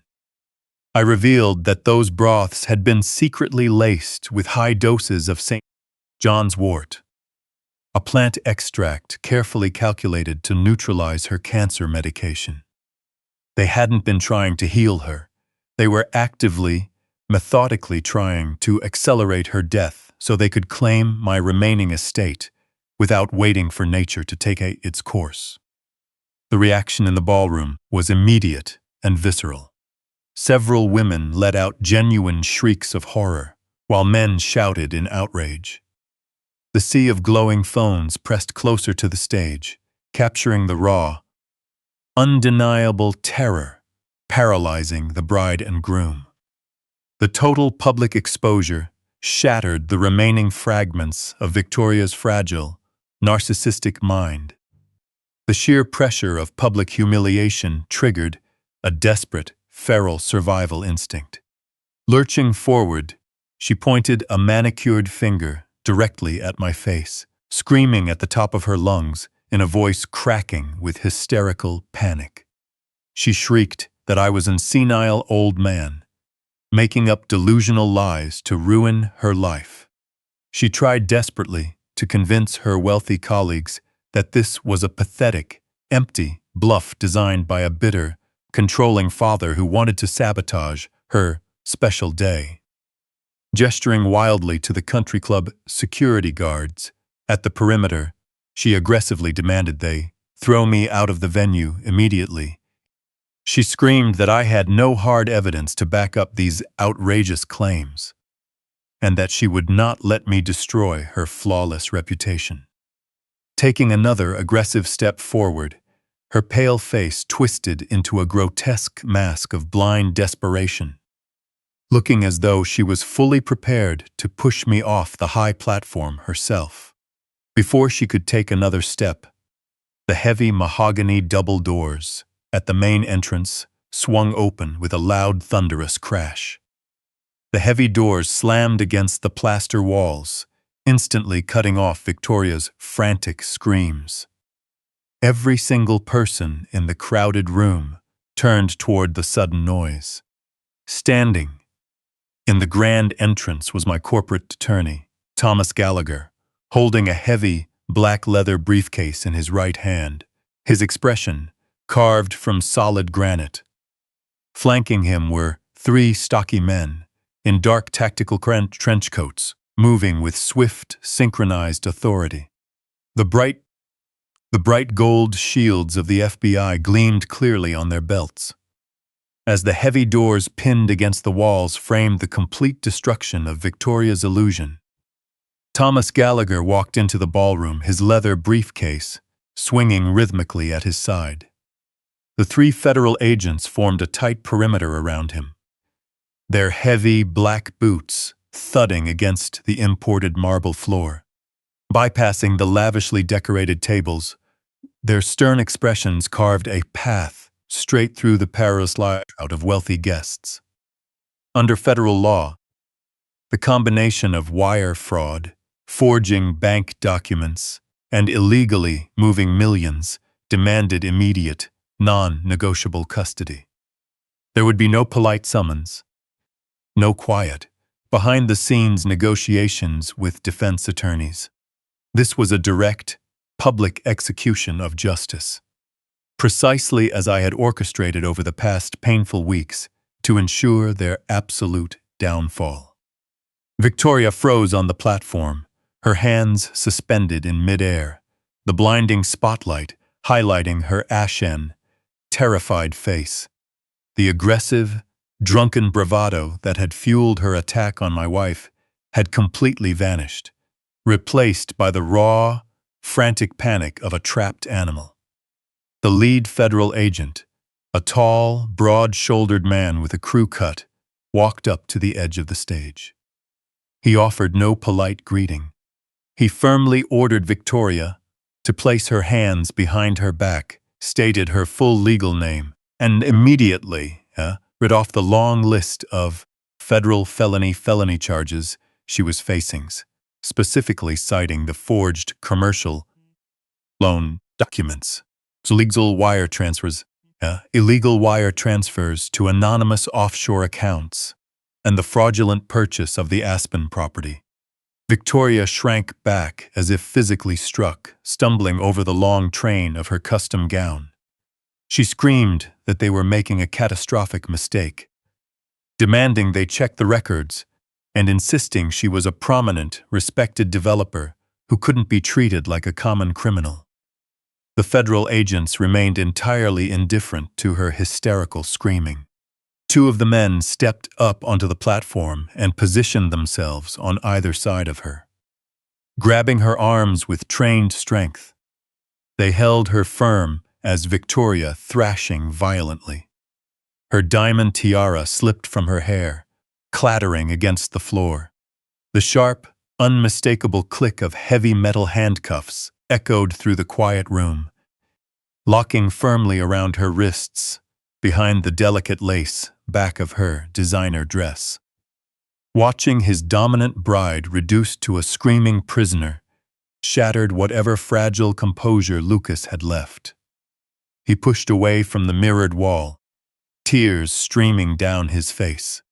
Stumbling across the polished stage, his expensive tuxedo jacket slipping from his shoulders, he dropped heavily onto the hardwood floor, landing right at my feet. Reaching out with trembling, sweaty hands, he grabbed at the fabric of my trousers. He looked up at me with wide, terrified eyes, completely ignoring the federal agents restraining his bride. He sobbed uncontrollably, begging me to stop them, pleading that we were family and could talk through everything behind closed doors. He swore he never wanted any of this to happen, claiming Victoria had manipulated him and that he was deeply sorry. I didn't step back, nor did I pull my leg away from his desperate grip. I simply stood there looking down at the weeping creature on the floor. I felt no warmth, no pity, and no paternal instinct toward him. My heart was solid ice. Looking straight into his red, swollen eyes, I made sure he heard every single syllable of what I said next. My voice remained entirely calm, carrying a devastating, absolute finality. I told him that he had stood by silently while the woman he loved slowly and deliberately poisoned his own mother. I reminded him that he chose to look away, choosing cowardly submission over basic human decency. I pointed out that he had stood motionless while his bride yanked the wig from his dying mother's head, allowing those cruel bridesmaids to laugh at her deep humiliation. I made it unmistakably clear that a man who could watch his innocent mother suffer such abuse for the sake of a stolen estate was no longer part of my bloodline. Looking down at him with deep, unyielding disgust, I told him that he was no longer my son. Lucas collapsed forward, burying his face against my shoe, letting out a hollow, pathetic wail that earned no sympathy. I stepped smoothly out of his weak grip, carefully maneuvering around his trembling body. Behind me, Victoria completely lost whatever remaining grip she had on sanity. Shrieking like a wild, untamed creature, kicking her expensive heels, she twisted violently in the firm grip of the federal agents. Potcall my to kick out there as they forcibly dragged her down the platform stairs and made her walk the long center aisle of the ballroom. Her terrible screams of anger and denial echoed loudly off the high ceiling. The 300 high society guests didn't stick around to offer any support. Wealthy brokers, developers, and socialites scrambled toward the side exits, desperate to put as much distance as possible between themselves and the radioactive fallout of a massive federal criminal investigation. The grand, lavish wedding had officially collapsed into total, irreversible ruin. I turned my back on the absolute chaos, erasing my sobbing former son entirely from my reality. I walked back to the edge of the head table, where my beloved wife sat waiting. Patty was still trembling softly beneath the heavy, protective drape of my dark suit jacket. I knelt right beside the safety of her wheelchair, placing my warm hands directly over hers. In a gentle, deeply comforting whisper, I promised her that the terrible nightmare was over forever, that those cruel monsters had been completely removed from our lives, and that no one would ever be allowed to maliciously harm or publicly humiliate her again. I slowly stood back up, and took a firm grip on the rubber handles of her wheelchair. Without sparing a single glance at Lucas, who remained crying alone on the empty stage, I turned the wheelchair around. I began pushing Patty smoothly across the imported marble floor, steering a calm, steady course through the overturned wooden chairs, hastily abandoned crystal champagne flutes, and scattered, useless white roses. Together, slowly and quietly, we walked out of that ruined, empty ballroom, leaving the shattered, burning remains of Lucas and Victoria's stolen life far behind us in the cold dark. 3 months passed, feeling less like pages turning on a calendar and more like stepping out of a suffocating, lightless cave into the brilliant warmth of a brand new morning. The chaotic aftermath of that disastrous wedding reception at the Chicago Country Club was swift, relentless, and absolute. Victoria and Lucas never even saw the inside of a honeymoon suite.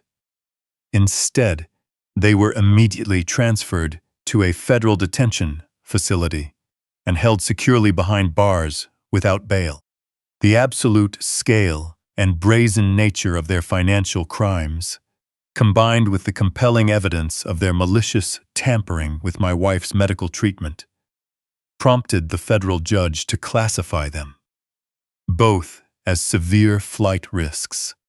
The sprawling luxury estate hidden away in Aspen, along with the custom designer wardrobes, expensive diamond jewelry, and the sleek new Porsche they had so arrogantly paraded around the city, were instantly seized by federal authorities. Their massive sessions crumbled into an unstructured empire of lies, crumbled into a pile of worthless ash. I systematically and permanently severed my son from every single aspect of my life. Legally removing his name from all estate documents, I cut the last remaining family ties, ensuring he would never again have the opportunity to cast his dark, malicious shadow over our quiet existence. He made his choice to walk a path of greed and cowardice, and now he had to walk it entirely alone. The swift, forced liquidation of their fraudulently acquired assets successfully returned the stolen $2.5 million directly to my personal account in full. That recovered money wasn't put back into a dormant retirement fund. Instead, it became the key to unlocking a true miracle for the woman who deserved it most. We immediately used those recovered funds to enroll Patty in an exclusive, revolutionary immune cell therapy program at a top oncology research center. Freed from the toxic, chemical-laced broths Victoria had been secretly feeding her, Patty's fragile body finally had a real chance to fight back. The transformation over the past 90 days was nothing short of extraordinary.